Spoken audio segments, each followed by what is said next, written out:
Chapter 694. The night grew darker. After confirming that the tribe had hidden to the south of the dark portal, Lothar ordered a halt to the bombardment that had lasted for half an hour. First, there were no more targets to bomb. Second, the most threatening shots were enough. Third, Muradin also said that if this continued, the first thing that would collapse would be the overheated cannons. Forcing the cannons to cool down would only make the quality of the cannons more likely to explode. In order to satisfy the power and range, the inhumane dwarves made the cannons very exaggerated. Of course, it would be even more exaggerated when the cannons exploded. This meant that it was very likely that an entire elite artillery team would be wiped out. Anduin sent out the largest team of bandits and a team of rangers led by Servanas to monitor the tribe. Pass the order, divide the soldiers into 4 groups and take turns until dawn. The flying soil and smoke gradually subsided, replaced by a veritable darkness. Standing on the city wall, Anduin gazed at the indescribable darkness that seemed to be dancing in the distance. Everything was basically the same as the plan had imagined. Anduin still had a faint sense of uneasiness.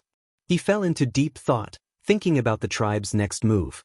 The others were smart enough to keep silent. The only sounds that could be heard were the crackling of the flames and the occasional whispers of others. Suddenly, there was a sound in the darkness. Everyone jumped up, and the tension was like a taut bowstring. What's that sound? Turalian was the most sensitive. Damn it! It's a dragon! Kudrin Wildhammer was not here. The commander of the 500 Griffin Knights was a distant relative of Kudrin, Farron, and his official rank was the Brigadier General of the Alliance. Are you sure? Anduin asked nervously. I swear by Mother Earth. I've been fighting with these guys for almost a year.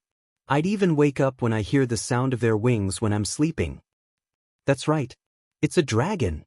Another Griffin Knight commander, Bephalin, answered with the same certainty. Holy light above, where did the tribe get a dragon? Didn't the Red Dragon Legion return to neutrality? Turalian asked. Only Krasus' face turned green. Only dragons knew dragons the best. Although he was a red dragon who spent most of his time in the human world, his exaggerated age gave him no lack of experience in this area. He said with absolute certainty, "It's not a red dragon, it's a black dragon." Krasus could tell just by listening to the sound of the dragon's wings. This was unimaginable to humans. It's like looking at a bunch of poodles. If they're all about the same size, you really can't tell the difference between them. But they knew what they were doing. Everyone was shocked when they heard this. The Black Dragon army joined the war between the Alliance and the Horde? Krasus' face was indescribably calm. If the Black Dragon Legion dares to come out on their own, then they will be seeking their own death. That's right. Nesario had been executed. But now, the Black Dragon army was still listed as an enemy by the Dragon Slumber Shrine. The world of Azeroth was so big that it would not be easy to find the Black Dragons if they wanted to hide. If they officially joined the Horde and started a war against the Alliance, it would be a different story. The 4-colored dragons, whose claws had long since been polished until they were shining, would definitely not mind giving their former compatriots and traitors the most vicious blows. I need a magic message to see if I can contact the Red Dragon Queen Alexstrasza, Krasus said. Her Majesty Alexstrasza? Is she busy now? Anduin asked slightly nervously.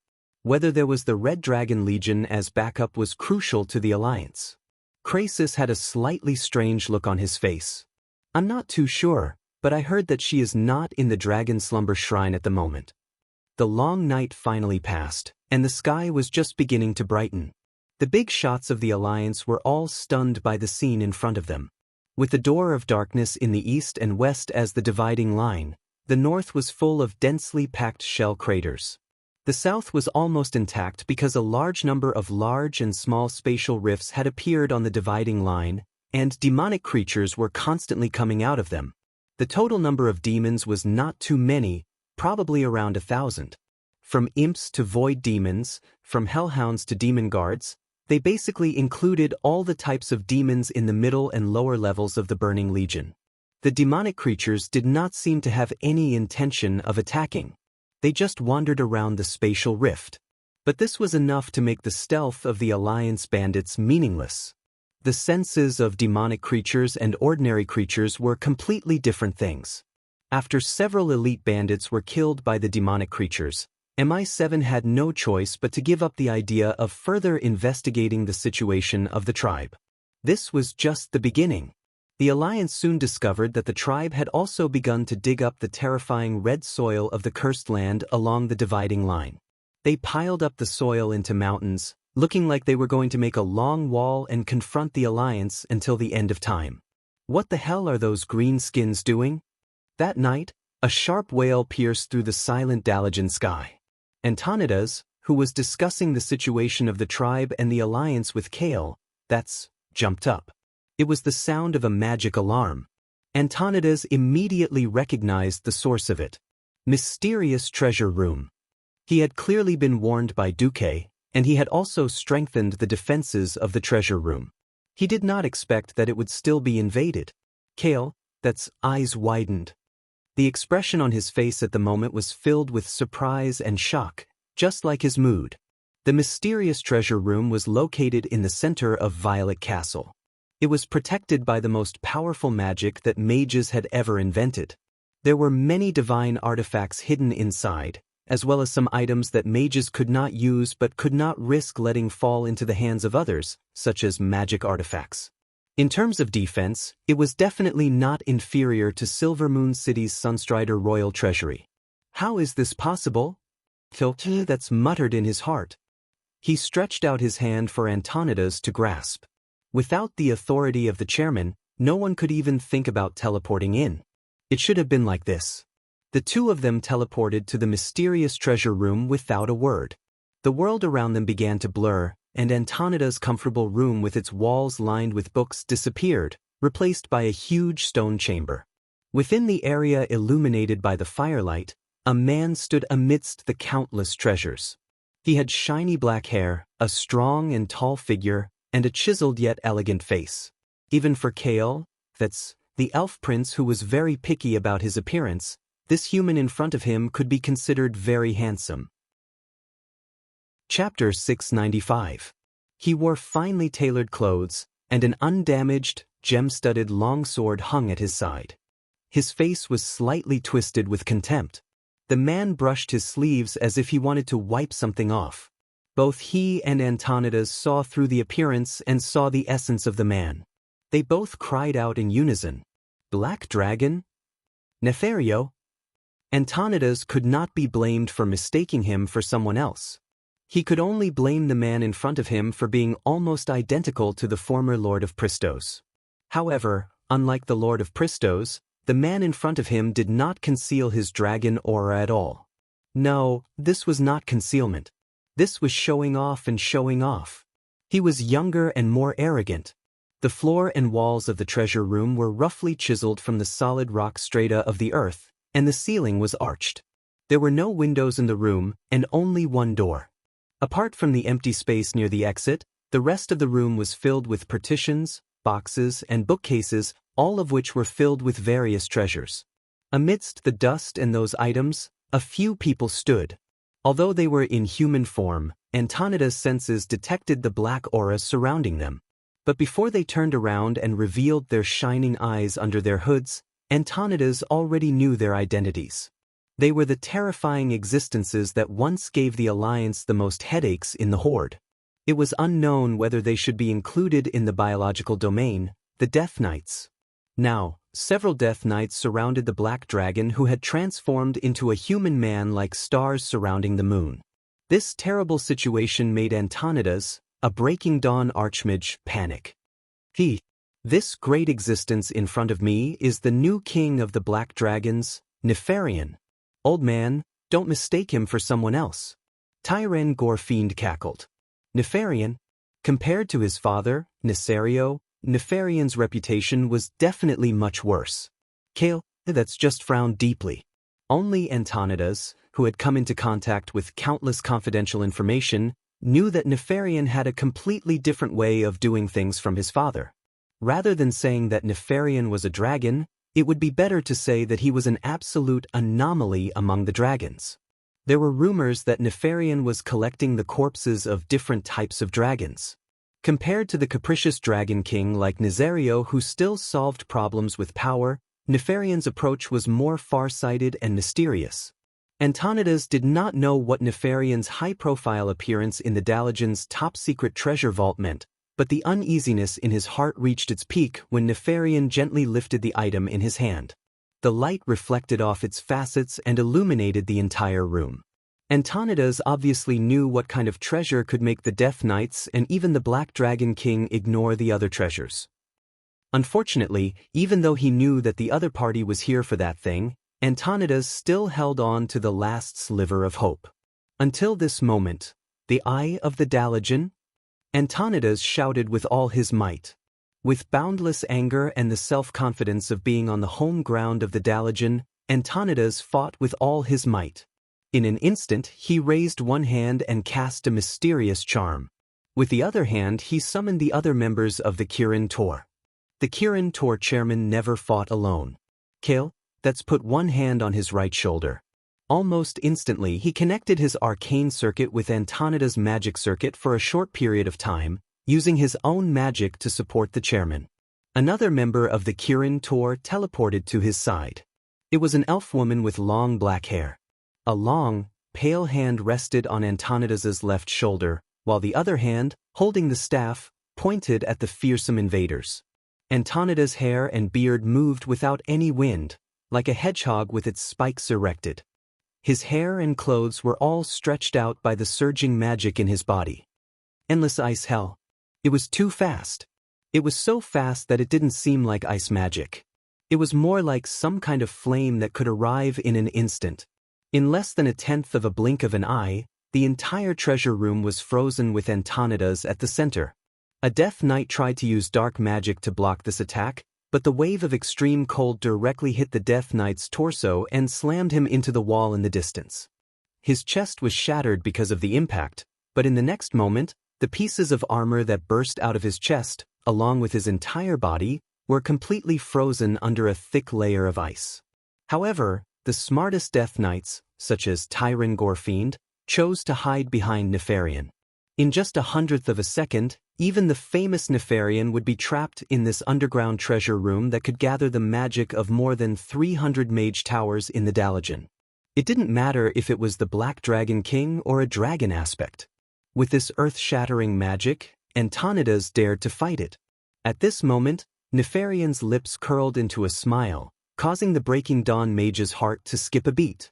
In front of Nefarian, a smooth blue magic shield suddenly appeared. The brilliance was so beautiful that it felt as if the sweeping ice elements had collided with a huge blue dragon's scale. Antonidas was so shocked that he almost bit his tongue off. For a moment, he almost thought that he was attacking the king of magic, Maligos. Before he could react, his magic was reflected back at him. The power of endless ice hell was instantly compressed, turning into a large hand made of ice fog that was reflected back at twice the speed to attack its master. Antonidas suddenly felt as if he was grabbed by a pair of cold hands, and the endless cold began to squeeze his heart. He grabbed his chest tightly with both hands, trying to overcome the pain that was like angina. In the end, the Breaking Dawn mage was able to cast a spell. A purplish-red light danced around him, dispersing the cold in his body. He tried to take a deep breath, letting the cold out of his body. Fortunately, his lungs finally began to expand, his heart began to beat again, and the warm feeling returned to his body. His powerful spell saved his life, while the elf prince relied on his incomparably precious magic items to get through this difficult time. However, the female elf counselor was not so lucky. Her pale face was twisted, and her whole body fell backwards. Her black hair wrapped around her like a shroud. Anyone could see that the extreme cold had taken her life. Sahira! Ignoring the old mage's scream and the elf prince's angry gaze, Nefarian threw the Dalajan eye to Tyron Gorfiend as if it was a copper coin. Let's go! Chapter 696. Antonidas looked on in despair. Was this the power of an ancient dragon that stood at the top of the world? The Breaking Dawn mage's full strength? No, Even the combined attack of 2 Kirin Tor senators at the peak of the radiant moon level was not enough to defeat Nefarian. The old mage suddenly realized that's anger. The prince watched his good friend and colleague die, his handsome face twisted with anger. However, when he raised his chin, he did not have the courage to look Nefarian in the eye. Blasphemer! Leave the Dalajanite behind. The prince tried to attack Tyren directly, but a Death Knight who quickly moved in front of Tyren blocked his magic. As if to vent his anger at the death of his good friend, the elven prince raised and separated his hands that were filled with magic power. Almost at the same time, the Death Knight began to scream in pain. His limbs were torn off one by one, separated from his torso. The shocking scene made Antonidas regain his senses. The Breaking Dawn mage finally saw it. If he had not attacked Nefarian directly, the Black Dragon King would not have bothered to intervene in the battle of mortals like them. This might be an opportunity, even if it was the pity of the most powerful enemy. Kill all the Death Knights? The old mage was still angry. On the other side, Nefarian opened the portal leisurely. On the other side, another Kirin Tor senator teleported over and joined the fierce battle against the Death Knights. Unfortunately, it was too late. The 3 archmages looked at the invaders with eyes full of anger. So what? As Nefarian entered the portal, the Death Knights began to blur. The Dalajan mages did not dare to follow because they could clearly feel the draconic aura of more black dragons coming from the other side of the portal. They could not be sure of the extent of the cooperation between the Black Dragon army and the Horde. If they continued to chase, it was very likely that the Black Dragons would be angered. It was very likely that they would set the entire Violet Castle on fire before the Red Dragon army arrived. A few more mages arrived, but just like their chairman, they fell into a dejected silence. Antonidas couldn't help but look at at this noble prince who was also regarded as a representative of the new generation. He suddenly understood why the Alliance's hero was Duque and not This elegant prince seemed perfect, but he lacked the most crucial courage and boldness. When Nesario was wreaking havoc on Lordaeron, only 2 mortal heroes dared to attack him head-on, Duque and Uther. Who was also present at the time, was not there. However, Antonidas did not have the right to criticize Prince that's because he, too, lacked the courage to fight a godlike enemy. His heart was filled with disappointment. He and the other members of the Kirin Tor had always been the pride of the Dalajan, the protectors of the city, but tonight he had failed. He finally knew his limits. It turned out that he was just a slightly more powerful mortal. In the end, he did not have the courage to fight against a godlike existence. He stared at the starry sky, and his heart was filled with regret. After all, he had watched the enemy take away the Dalajan's eye, one of the most powerful artifacts in the city of mages. Antonidas knew very well what it meant to lose this artifact. When Duque had visited, he and Duque had discussed this issue. The Dalajan's eye represented supreme arcane power. It could provide the most powerful source of power for the Dark Portal. The Sargeras's scepter represented supreme control. It allowed Nazul to easily control every bit of power that was poured into the Dark Portal. The Book of Mediv depicted the spatial barrier structure of the entire planet Azeroth. With it, Nazul could open the Dark Portal in any corner of the planet Azeroth, including the main cities of every kingdom. Fortunately, we only lost a divine artifact, Antonidas comforted himself. Soon he was slapped in the face. The sentinel sent by the Red Dragon Legion to the tomb of Sargeras in the Endless Sea sent a magical image. A terrible demon had been defeated. It was killed by a group of heroic orcs. It could be clearly seen that the orcs had taken a long stick from one of its claws. It looked like a spear with a wooden handle and a silver tail. The long stick was inlaid with a huge gem that emitted a dazzling white light. There were many sharp thorns gathered on the gem. The brilliance of the gem made the darkness in the room pale in comparison. From time to time, the gem would emit sparks, but in the end, it would disappear into the darkness. Obviously, that was the Sargeras's scepter, the artifact that Nazul had dreamed of obtaining. Within a day, 2 of their most important divine items were stolen by the tribe. As a result, The news of Grom Hellscream leading a counterattack in the Silverpine Forest and the Blackhand brothers leading an army to attack the Reedridge Mountains were both shocking news. The higher-ups of the Alliance finally realized that the attacks of the entire horde in the Eastern Kingdom were actually all feints to cover up their actions of stealing the artifacts. Of course, they didn't know that the purpose of Nuzul stealing the 3 artifacts was just to escape. But in any case, the terrifying possibility of their king being directly blown up was enough to drive them crazy. Those useless Dalajan mages. They actually let the artifacts be stolen even when they knew that something might happen. But that's Nefarian, the king of the Black Dragons. Who can deal with him? If we gather all the power of the Dalajan and Kuel Salus, no matter how the higher-ups of the Alliance discussed, everyone had to look at Karazhan. Duque was the last line of defense of the entire Alliance. If even the Book of Mediv, that Duque was in charge of, was stolen, the entire Alliance would probably fall into endless panic. No one thought that the pressure on Duque was even greater. This was because Duque had to face the artifact, Gul'dan's skull. He couldn't beat him, so he had to kill the Lich King Nuzul. Standing on the scorched land in front of Karazhan, Nuzul looked at the tower in the distance that was shining with mysterious arcane light, but he wasn't nervous at all. He couldn't hear the howling of ghosts when the wind blew against the wind, because the sound of the wind couldn't compare to the whispers echoing in Nuzul's ears. He held the head in his hand and looked deep into the hollow eye sockets. Then he heard Gul'dan's voice. To Nuzul, the voice that came from the soul seemed to have a life of its own. Chapter 697. Even though Gul'dan was dead, he still hoped to do what he did when he was alive, and make his former mentor lose his mind once again. However, Nuzul would never be fooled a second time. In the past, he was too gullible. He believed in Gul'dan and Jaden's illusion, which made him inadvertently betray his people. It was guilt that made him give up his power, and it was fear of Jaden that made him give up pursuing Gul'dan. The funny thing was that Gul'dan thought that he had defeated the old shaman. My good disciple, open your eyes of the soul and see who is still alive, who still holds the power of the entire tribe, and who died, and was reviled by millions and millions of orcs. Aha! He whispered to the head. As he spoke, Nuzul laughed.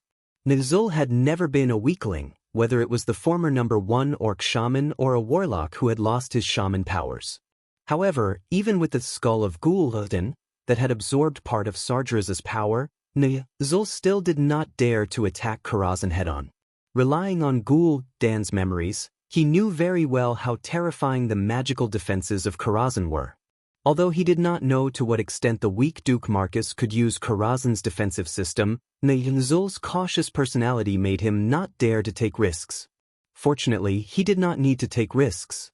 Gul'dan had once used the dream technique to spy on Mediv.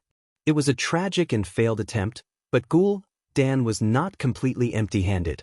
At least, Gul'dan knew a few backdoors. Nuzul tried a few easier backdoors, but was shocked to find that the flaws in the spatial barrier had already been filled. Nuzul frowned. According to the information provided by the Black Dragon Army, Duque's Radiant Moon Archmage was about the same level as him 10 years ago. Logically speaking, Duque should not have such exquisite spatial magic attainments. Nuzul had to look for a flaw that was one level lower.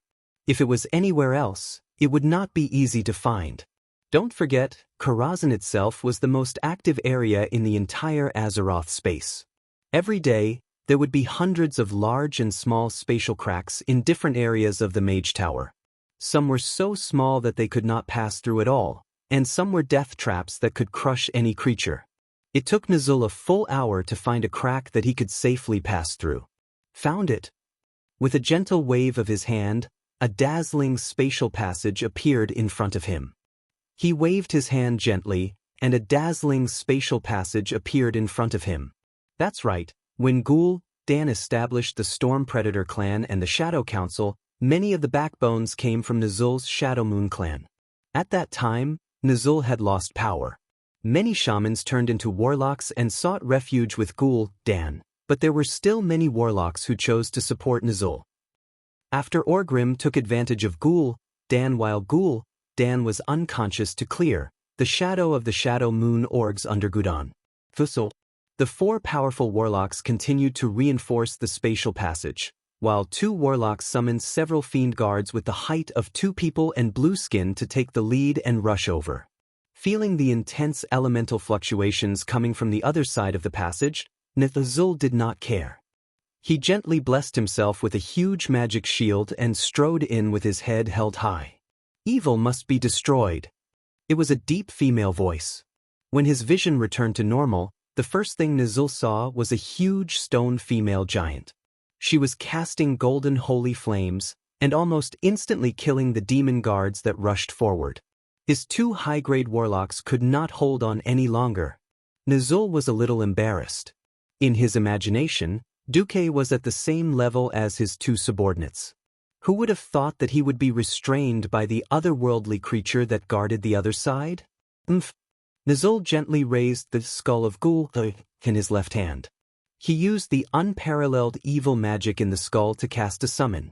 The space in front of Nizul twisted, and then a creature that came completely from the void appeared. He could have summoned a powerful demon, but unfortunately, he did not dare to use the power of the demon too much. He was worried that his summoning of a powerful demon would attract the attention of Kill Jaden. After all, he signed a blood contract with Kill Jaden, and then he used the shaman's methods to deceive the deceiver. After taking benefits from Kill Jaden, he did not obey Kill Jaden's orders. It was a very large nightmare creature. It was much taller than a human. No, it was much taller than any orc. In front of the female giant, it was a full head taller. Its skin was covered with scales, and there were lumps that could burst at any time all over its body. It looked like the surface of its body was like a liquid. There were protruding spikes on its shoulders, forearms, chest, and other places. At the end of its long arms was a huge palm with long claws. The bottom of its face was too narrow, and the top was too wide, forming an inverted triangular head. Its slanted eyes glowed a smoky yellow, and one of its small mouths was filled with sharp fangs. Behind it, a tail was swaying from side to side. What exactly it was, Nizul did not know. As soon as it appeared, it wanted to devour Nizul, but the power of the skull of Ghoul easily suppressed its will. The huge monster suddenly jumped on the female giant, who was wrapped in holy light, and wrestled with the female giant. The female giant's holy light burned its body, causing it to scream. However, after the lumps on its body burst, the acid that flowed out also hurt the female giant. In the next moment, a powerful arcane puppet wrapped in lightning blocked in front of him. Nizul gave a contemptuous smile, and another powerful summoned creature came out, suppressing this huge guard. The 2 huge existences fought on the huge balcony. Nizul frowned. The defense of Karazhan was higher than he thought. However, he only had 2 slots for ordinary top-level summons. Gritting his teeth, Nizul had no choice but to use Ghoul Dan's soul to summon a huge hellfire that was wrapped in flames. This kind of war machine, which was made of huge green stones that kept burning, did not have much self-awareness. As long as the soul imprint on it was erased after use, it should not be discovered by Kill Jaden. Just like that, surrounded by several orc warlocks, Nizul went into Karazhan with the hellfire, opening the way. When the hellfire kicked open the wooden door in front, Nizul and a red-haired female elf, who was scooping meatballs from a steaming hot pot, looked at each other in a daze. Chapter 698.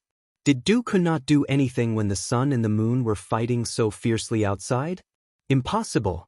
Duque, who had always planned before taking action, thought about Nizul for a long time.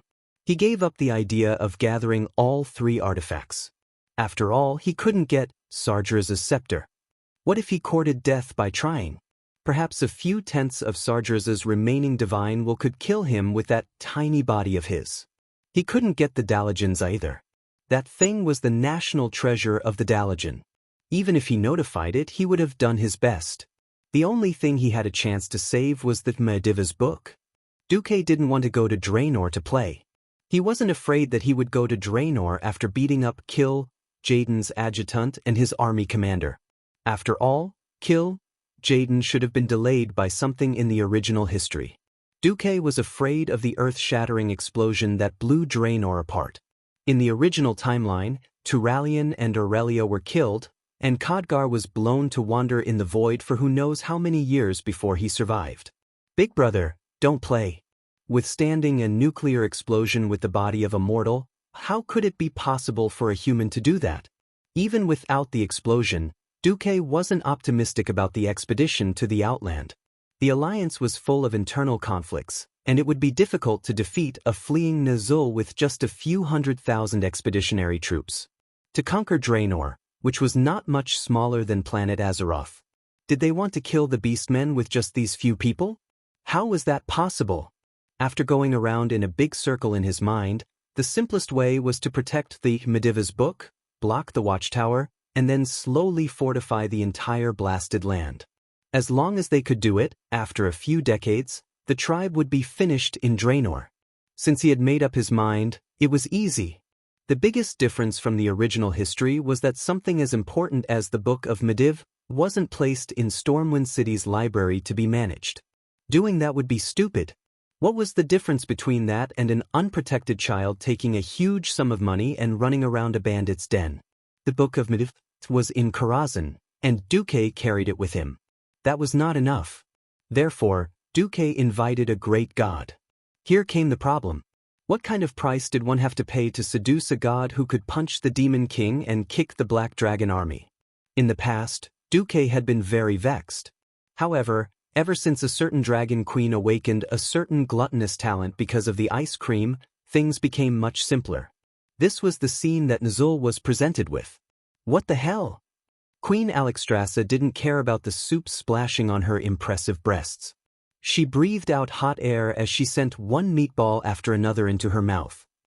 Her beautiful face looked ridiculous because of the number of meatballs under her cheeks.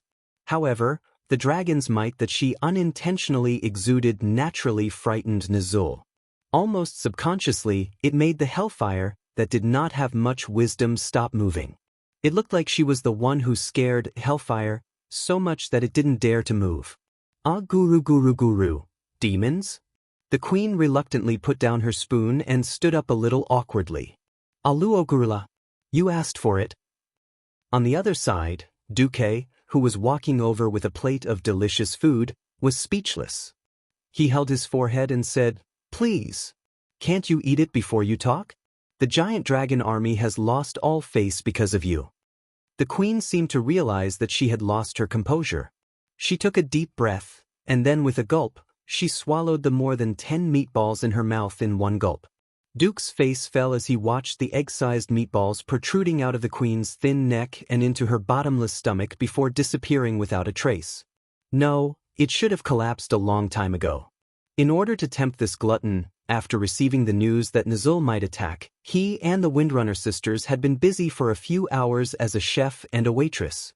They had made a few meals, but it was not enough for the queen. A dragon that weighed dozens of tons turned into the size of a human, and even its weight dropped to 100 pounds. This was not scientific. It was wishful thinking to use a human's appetite to satisfy a dragon's appetite. Well, there was no point in thinking about this. But I have carefully prepared these soup meatballs. Boo. Ugh. The queen burped, and then accidentally spat out a small amount of flames. She then gave Duque a thumbs up. Actually, meatballs are very delicious. I can even taste them in my stomach. Damn, do dragons even have taste buds in their stomachs? Turning her head, the queen was a little angry when she saw Nazul's green skin. Seeing the orcs reminded her of those humiliating years. Then she looked at Hellfire, which had been included in the category of demons. As smart as the queen was, how could she not know what Duque was planning? Although I knew that you must be up to no good by suddenly inviting me to dinner, for the sake of the delicious food, I will help you kill every demon and black dragon that appears in front of me. The queen struck a domineering pose, looking majestic. Well, if she could wipe the soup off the corner of her mouth, that would be right. Unfortunately, she was just a clown now. Even so, the queen's words still made Duque happy. Damn, this was a golden medal of immunity. Wait, not including the orcs? Duque lost his voice. The queen was dispirited. Not including the orcs. Duque was a little disappointed. He did not ask any more. The Dragon Slumber Temple was so conflicted. The laws of their guardian dragons were not something that outsiders could understand. It did not matter. This was already very good. Duque put the cutlery in his hand on the coffee table that was specially prepared for uninvited guests. He took off his apron and handed it to Sasha, who had already taken out her bow and arrows. He loosened his muscles and strode towards the chief orc warlock. Nizul, right? Very well, let's fight one-on-one. Along with Duque's domineering words, an illusory dragon claw suddenly appeared in the air. With just a squeeze, the hellfire, which was enough to make half of the human army fall into chaos and despair, turned into powder and dissipated in the wind. Nizul was horrified and almost subconsciously took half a step back. Aurelia smiled bitterly and rested her chin on her hand. Duque, you little B***starred. You make it sound so dignified. Sasha continued, but I like that he's a little bad, but he can stand up at the critical moment and have a heroic spirit. While the Windrunner sisters were teasing, Nizul was cursing in his heart. He finally understood. The so-called duel was under the premise that he could not summon any demons and fight with Duque. Damn it. Could a warlock who could not summon demons still be called a warlock? Chapter 699.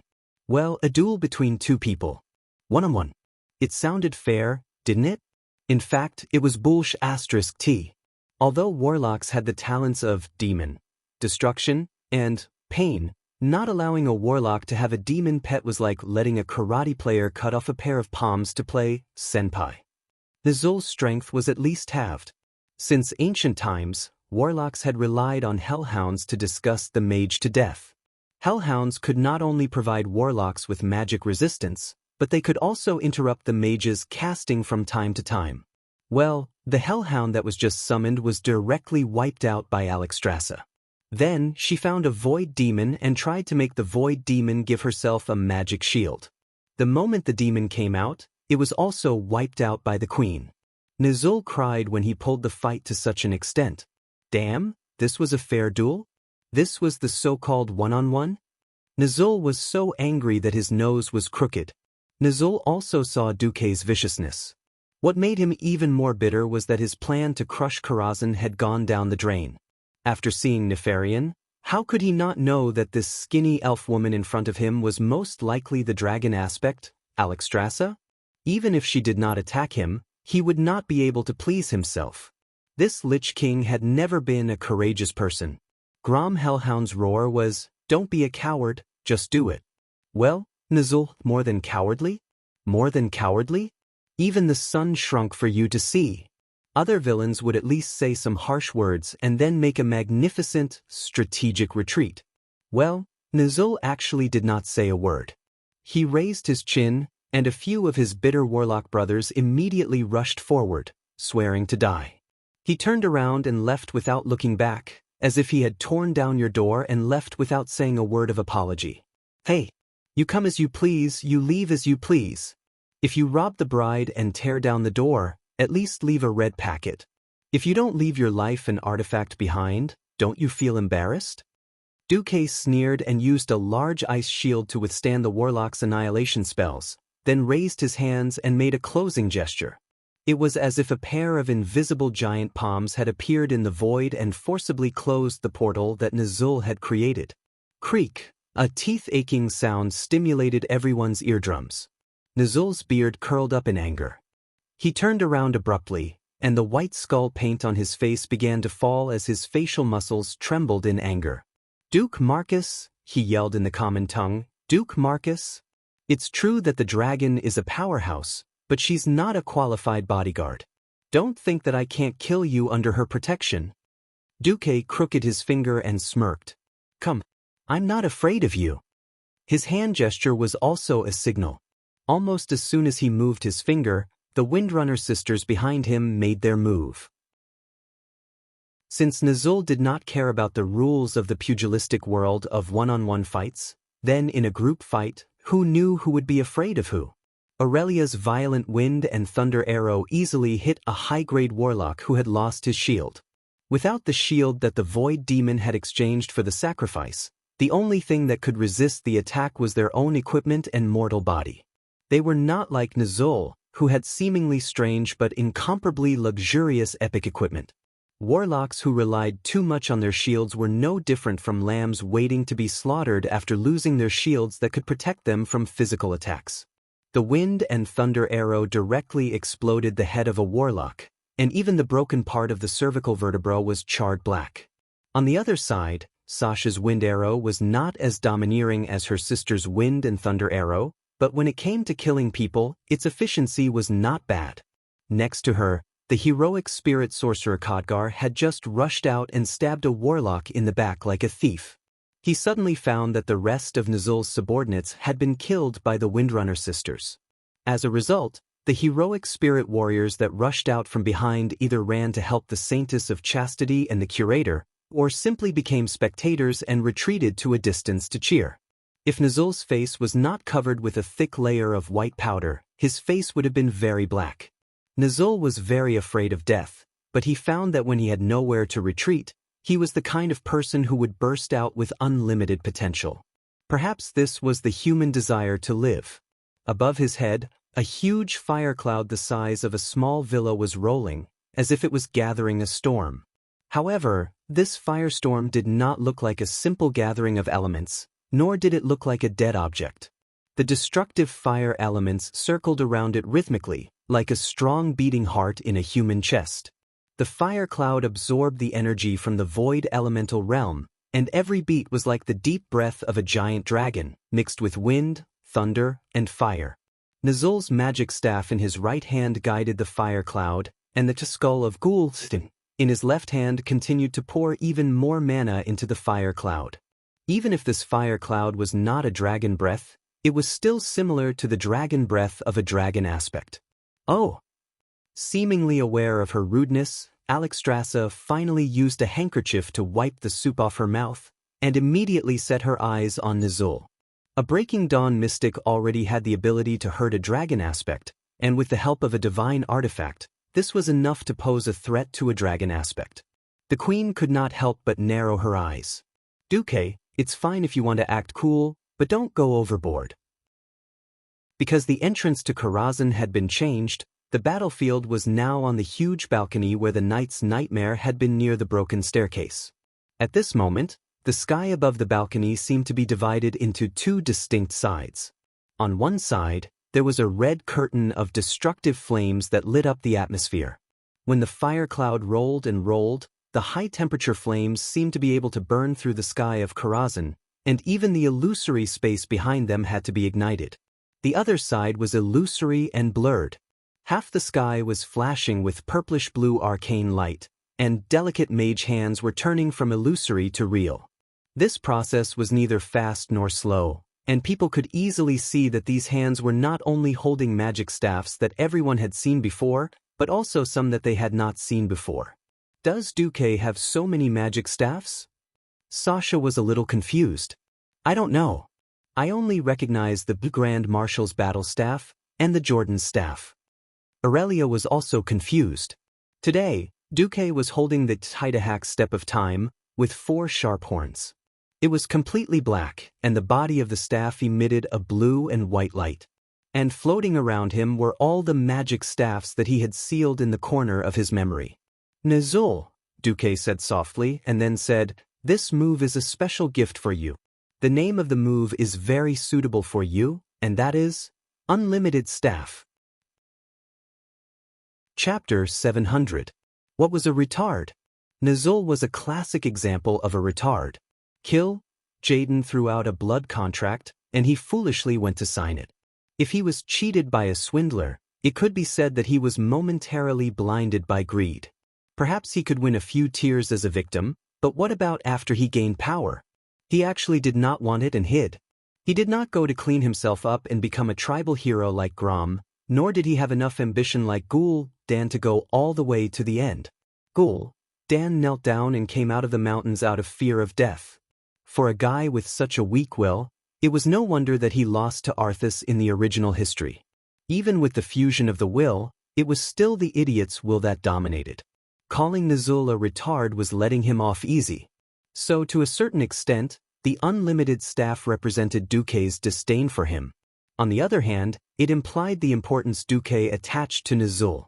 Don't look at how Duque set up the Dragon's Gate and used the Foodie Queen to make Nizul bleed.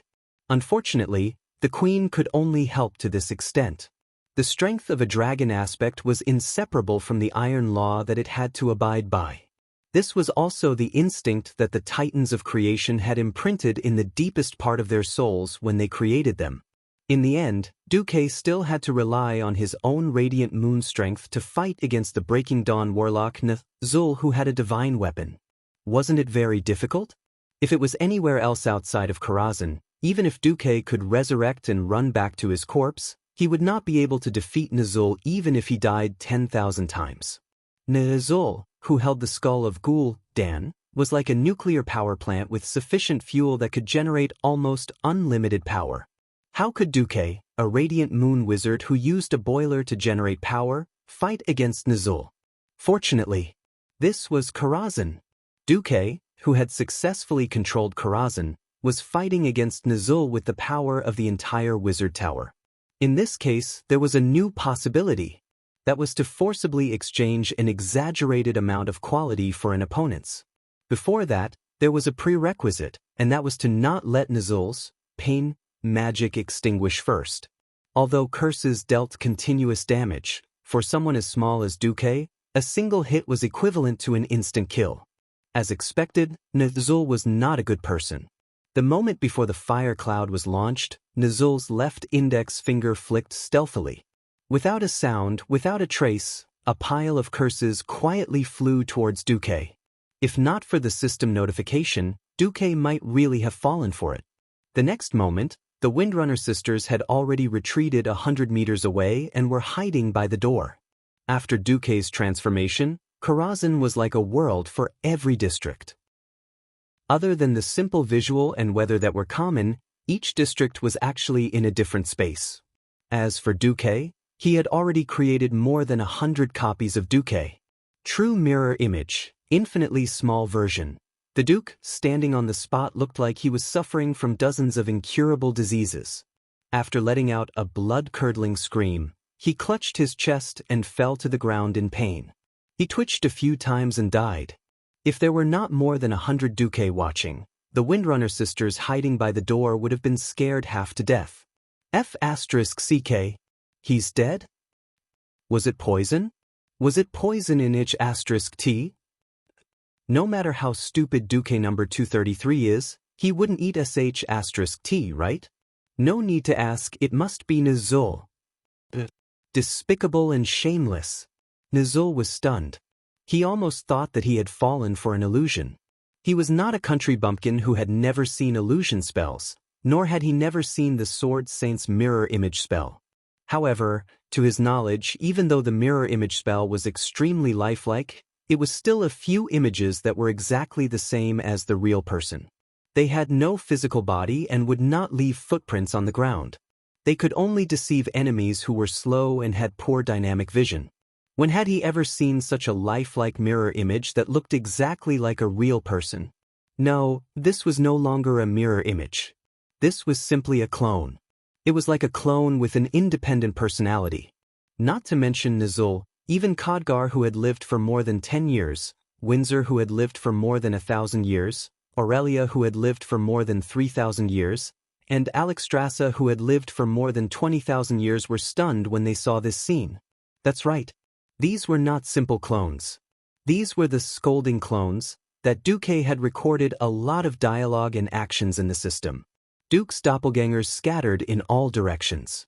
They even flew into the sky and pointed at Nizul as if they were poking him in the face and spitting at him. I hate shameless and cowardly people like you the most. It's really bad luck for the tribe to let you be the great chief. Do you really think you can escape with the Book of Medivh? Idiot, have you forgotten the blood contract you signed with Kill Jaden? Retard. Even if you run to the ends of the universe, Kill Jaden will still find you. Nizul's body trembled like a sieve. He never thought that these top-secret things would be known by Duque. These words that struck his heart were like a nightmare to him, who was already mentally fragile. Not to mention that there were more than 100 Duque scolding him at the same time, creating a shocking atmosphere of being condemned by thousands of people. Duque, who had used the invisibility spell to hide behind Alexstrasza, sneered. Bumpkin Nizul. Have you never seen how the celestial scolding clones destroy a good young man? Then you should see it for yourself. The foodie queen tilted her head and looked at the invisible Duque with a surprised expression. Duque blinked. Of course, he did not expect to hide from the Red Dragon Queen, whose senses were so sensitive that they exploded. The queen said, I suddenly realized that you can actually be quite mean sometimes. Duque used the moral integrity that Archbishop Fao had passed on to him and replied in a holy manner, is that so? I only use bastard tactics on bastards. Aurelia said, Sister, should we consider changing men? Sasha said, let's observe for a while. On the other side, seeing that the scolding was almost over, the Duque suddenly made a move. Together with the staff of the magician's hand in the sky, countless different kinds of magic blasted out. Scorch, Shockwave, Flame Blast, Frost Arrow, Arcane Impact, Arcane Missile. In addition to these, there were also elemental attacks similar to the shaman's power of wind and thunder. Nizul was completely stunned. If it was a single element, he could still use the corresponding element and use his higher and more concentrated magic to bully Duque. High-level mystery could easily defeat low-level mystery. But these magic attacks seemed to be irregular, but they could very well tear and destroy the elements he had gathered. Nizul had to wrap his body in fire clouds as a certain degree of protection. Chapter 701. With the addition of the skull of Gul Dan, Nizul's amazing magic power was being forcefully worn down by these different elemental powers. There was no blood and flesh splattering. There was no soul dispersing.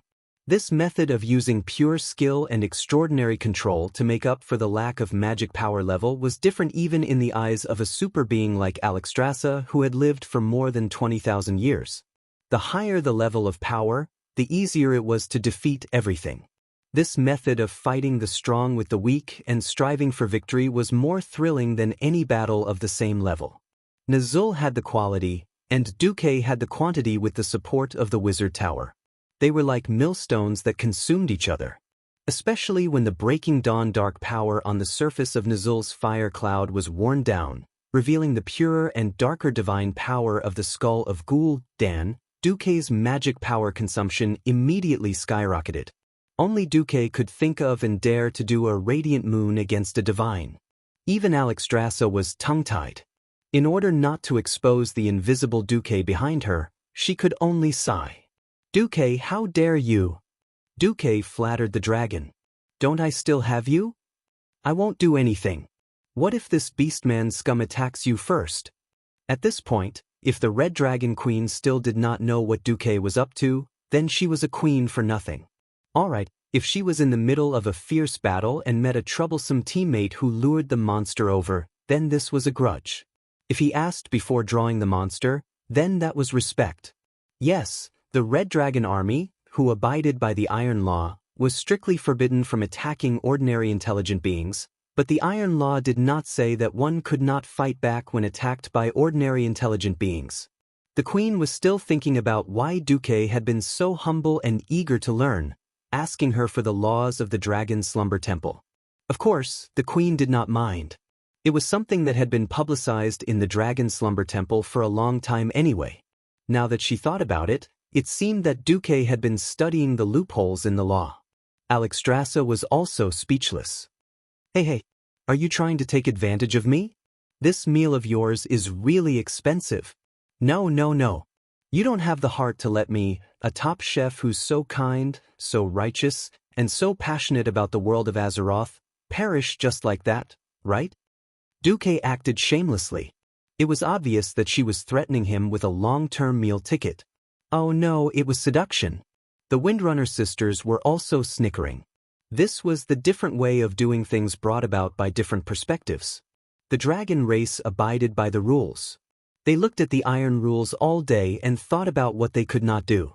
Duke, a modern man, was like a cunning lawyer in the modern world. His way of thinking was that as long as it was not forbidden, he would do it. Moreover, the punishment was not severe. As long as there was enough profit, he would do it. That's right. That's right. Duque was instigating and leading Alexstrasza astray. Of course, she knew that the orc warlock in front of her, who was filled with evil energy, was not a good person. However, adding a new race as an enemy required the unanimous approval of the Dragon King's council. However, Duque had opened a new window for her. She was also hesitant. She did not know if this was the beginning of some kind of depravity. After all, many times the devil tempted people to commit crimes. It was also a small mistake, starting from small principles, and then slowly sinking. Duque saw her hesitation. This is just an insurance. I never thought of forcing you to violate the principles of the Dragon Slumber Temple. Even if you don't do anything, I still have a 60% chance of taking care of Nizul. Duque did not force the queen to make a choice immediately because Duque also realized that it was likely to involve the high issue of conscience. The people in the Azeroth Justice Camp were still very mindful of their conscience. It was true that Duque wanted to borrow the queen's power, but if he did not do it well and the Red Dragon Queen violated the original history and really fell, it would not be fun. Did they not see how fierce Arthas, who was originally a paladin, once fell into the Death Knight? On the other side, the fierce battle had also entered a white-hot stage. The air of the platform was filled with a nauseating pungent smell. The smell was more destructive than the dragon's breath, stimulating the sense of smell and taste of every creature present. On one side, there were hell-like flames, and on the other side, there was a gorgeous magic attack like a grand fireworks show. When the two different scenes intersected in midair, there was a huge dividing line in the center, like a crack in space. This was not a simple optical illusion. This bright belt of light was slowly pressing towards Nizul, and at the same time, constantly devouring Nizul's scattered magic power, gradually cutting off the connection between Nizul and the fire elemental realm. This is impossible? Nizul was so shocked that the muscles on his face trembled violently, causing the white powder on his face to fall in large chunks, revealing half of his face that was more horrible than an old witch's makeup. This could not go on. Nizul's timid nature had determined that he was never a person who would fight fiercely. He was more willing to see the enemy play their cards and then kill them in one fell swoop. Unfortunately, now, he had observed for a long time and did not find any flaws in Duque. Every Duque seemed to be real. They drew magic power from different places and then transformed it into magic attacks. Compared to an illusion, Nizul was more willing to believe that these were true avatars of Duque's soul that had been cut into countless pieces, and at the same time, held a part of Duque's power and soul. Come, judgment of destruction. Suddenly, more than 90% of the volume of the fire cloud wrapped around Nizul, and the next moment, the cloud of fire exploded. It was as if someone had thrown 1,000,000 grenades into the air and exploded them. The eyes were full of splashing flames, and these rockets filled every corner of the air. Within a radius of 100 meters, there was no room for anyone to dodge. Countless Duque's ice shields were broken. Except for those Duque who had time to open the ice barrier, most of the Duque screamed and fell, and then turned into illusory magic dust. Aurelia, who was hiding behind the door with only half of her head poking out, was stunned. If the real Duque was not secretly hugging her third sister's waist and winking at her from the other side of the door, she might really have been scared out of her wits. Suddenly, she felt that the mage had ice block, the thief had cloak, and the knight had invincibility. These three professions were all F***king gangsters. At this time, a Duque appeared triumphantly, and then the moment he appeared, he was hit by 20 curses, and died in a second. Duque bared his teeth. Fortunately, he did not go out to show off, or else he would not know which curse he died from. Damn, according to Luo's words, this was a big move, right? After a big move, there was still such combat power? He really deserved to be called the first Lich King. Chapter 702. In the past, when he played games, Duque never understood why bosses often had several stages. Now that he thought about it, it should be because every strong boss had their own trump card that could turn the tables. There was no such thing as defeating the world with one move. He used Alexstrasza to destroy Nuzul's demonic sea and used the system Elf to control the doppelgangers to continuously deplete Nuzul's mana. That was not enough. Nuzul must have another trump card. Duque did not want to let Nuzul go, so he could only play the game by himself. If he was alone, of course, he could play infinite corpse dragging. Unfortunately, such a big thing could not be hidden from the people around him. He could use safety as a reason to send Jaina and Ronan to Stormwind City. After giving Elucia a slot for eternal life, he temporarily sent her away, but he could not send the Windrunner sisters away. To be able to fight side by side with him was the advantage of having a female hero as a partner. On the other hand, this was also a restraint. Because last time, when Aurelia was not there, Duque had to drag his dying body to save the Red Dragon Queen. This had already made Aurelia regret for a long time, and this time, she was not willing to let Duque face Nuzul alone. Since Nuzul dared to step on the scene without bringing a few powerful chieftains, and he even acted like a boss with his nose in the air, Duque naturally wouldn't be polite to him. "It's time. Let's go." Duque sent a magic message, and on the other side of the huge platform, another door was suddenly kicked open. Two golden figures dashed out. They were two paladins riding spirit warhorses, Tyrion Fordring and Gavin Rad Doom. According to the original plan, Duque wanted to capture all the Silver Four sages except Turalian to work for him. However, his relationship with Tyrrhenas was no longer the same as before. He had extorted 10 million gold coins from Tyrrhenas, and now Tyrrhenas was asking for Theon. Even though Duque was dealing with the great chief of the Horde, Tyrrhenas still hesitated for a long time before letting Theon go. The Lordaeron king's excuse was also very dignified. The tribe's #1 warrior, Hellscream, was here, and only Migraine could not hold him off. Hence, he had to leave Uther and Saidan behind. The Dalajan had just lost another Kirin Tor counselor, and now they were unwilling to send anyone out. That was the only way. That was why Duque's side could only arrange a deformed party of 5. 2 paladins, 2 rangers, and a mage. If this was in the game, it would be a terrible configuration. However, the 5 people who stepped into the hero domain were all powerful people who were proficient in 3 types of talents. Don't look at how the 2 paladins swung their hammers and attacked. In reality, they were monsters who could fight, tank, and heal. This time, the white foundation on Nuzul's ugly face finally changed. Araduda. There was a vague incantation from his mouth, and then a curse that was completely invisible to others flew out. It looked like it would hit Tyrion in less than half a second. In that split second, a duke magically appeared in front of Theon and took the curse. Then, with a stretch of his legs, he fell to the ground and died. Tyrion was not blind. Of course, he knew that Duque's clone had saved his life. However, as a paladin second only to Uther, Tyrion's psychological quality was also superb. There was no change in his resolute face. He waved the huge, shining golden warhammer, ignoring the fire snakes around Nuzul, activated his invincibility, and hit Nuzul head-on. Over 10,000 degrees Celsius of flames washed over the golden barrier of light that Theon had condensed with holy light, emitting a piercing crackling sound unique to the raging flames. This was a duel between magic and holy light. It was also the ultimate duel between destruction and protection. For a moment, Theon thought he couldn't hold on any longer. However, the golden light on his equipment supported him. It was the paladin equipment he had obtained from Karazhan. It was equipment that even his good friends Saidan and Turalian had been envious of for a long time. As one of the 5 Silver Saints, the belief in the holy light was an important factor, but equipment was also a part of strength. A large cluster of frost arrows shot out just in time, temporarily suppressing Nuzul's raging flames. "In the name of the holy light, I will punish you." A golden hammer descended from the sky, approaching Nuzul's head at high speed. Nuzul did not know about the paladin's skills, but in his heart, he predicted the arrival of the final judgment.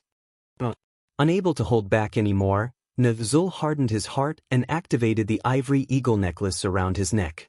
The giant beast's teeth, which had been refined with the power of shamans and then reinfused with the power of evil demons, had unimaginable defensive abilities.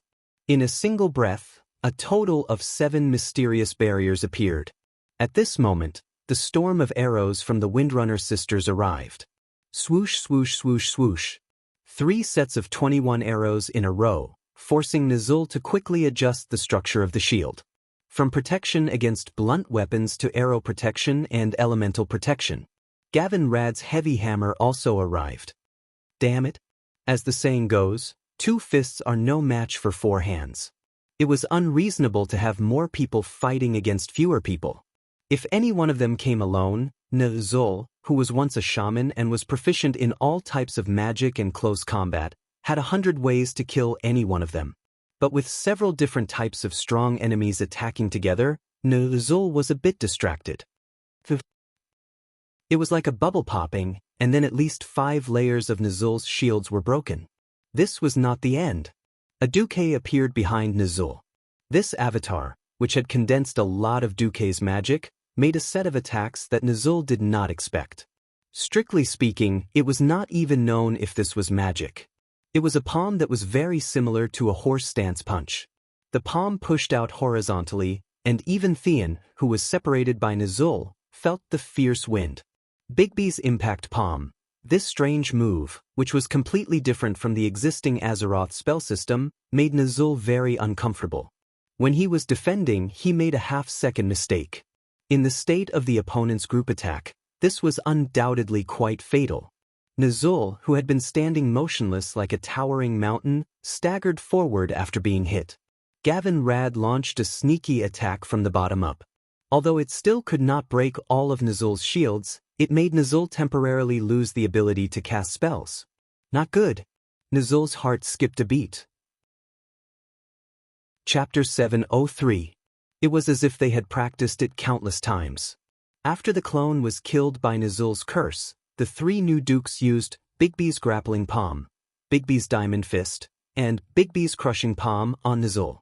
In the eyes of the onlookers, Nizul was beaten up by a monk, a new profession that had yet to appear in the Eastern Kingdom. A palm strike caused Nizul to lose his center of gravity, and Gavin Rad sent him flying with a hammer. Then, Duke number 2 followed up with a grappling hold and grabbed him again. Then he used his fist, which was as big as a water tank and had a high concentration of magic power, to add a heavy blow at close range. Finally, he used the stance of the Rising Dragon Fist to hit Nizul's chin. A series of actions were completed in the time it takes for a spark to fly off a flint. When Nizul was sent flying, everyone was shocked to discover that Duke's doppelganger's Rising Dragon palm had sent Nizul right towards the giant hammer that was descending from the sky. Ultimate holy verdict. Bang! It was an earth-shattering sound.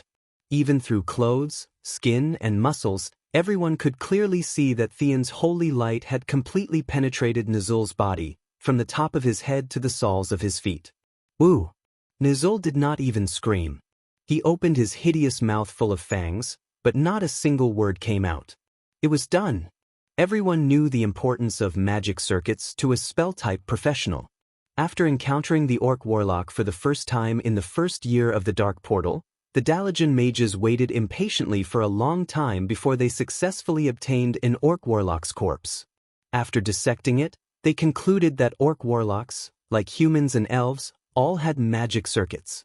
Since the structure was the same, then Theon's holy light penetrated Nizul's body and killed his chance of survival. What would happen to a mage's magic circuit when holy light, which did not belong to the natural elemental domain, wantonly rushed into it? The consequence was a state of being unable to cast spells, even more serious than silence. No one knew how many magic circuits Nizul had, but it was obvious that the circuits with the spine as the central axis had all collapsed under the impact of the ultra-high purity of the holy light. Perhaps there would be other smaller magic circuits. The main circuit had definitely collapsed. Gavin Rad swung his hammer again. This was not an ordinary holy light attack, but a fatal strike with the power of lightning. Yes, strike while he's down. After hanging out with Duque for so long, Gavin Rad had become a little corrupted. At this moment, the tusk ornaments on Nizul's waist suddenly shattered. A few black shadows suddenly jumped out and shot towards the two paladins and the two rangers. Group Death Coil. Death Coil could be said to be a warlock's life-saving move. As long as one was hit, not only would they lose control of their body due to fear and fall into a state of paralysis, the powerful dark energy could also forcibly convert 20% of the damage into the warlock's vitality. This was not just one shot, but 4 shots of Death Coil. Most importantly, an inanimate object would not be able to trigger Death Coil. It was conceivable that if the vitality of all 4 heroes was absorbed at the same time, Nzul would definitely recover in an instant. At this critical moment, the movements of the 4 guys were surprisingly consistent. Their empty left hands directly fled to their waist pouches and threw a white fluffy thing towards the Death Coil that looked like a black skull. Squeak! The small animals screamed at the same time, causing Nzul's face to turn pale. All that was left was despair. Death Coil had indeed hit, but unfortunately, it had hit the little white mouse that had been prepared in advance. The pitiful scapegoat turned into a dried rat as soon as his legs touched the ground, and he fell from the sky. Nzul's heart was the same as these little guys, falling from midair into the abyss of despair. Even this was predicted? Unwilling. Nzul had never thought that a good time to trample on the field would turn into him stepping into his grave like an idiot. What's going on? Did Nefarian not have good intentions from the start to send me to my death? How did he know that I would definitely not be able to defeat the people of Karazhan? Or did he predict the existence of the Red Dragon Queen? I don't understand. So what if I don't understand? Too late. I won't give him a chance to turn the tables. The incomparably powerful wild arrow had arrived. They perfectly bypassed the 2 paladins beside Nzul and hit where they wanted to hit.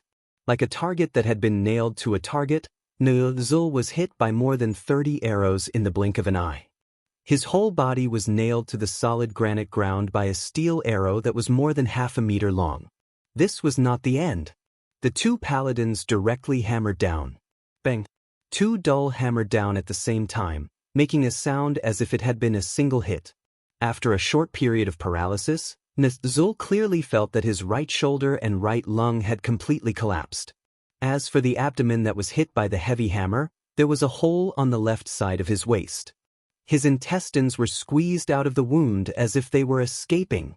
No, the blood and lung debris that came out of his lungs quickly filled Nzul's throat. He could not even say half a word.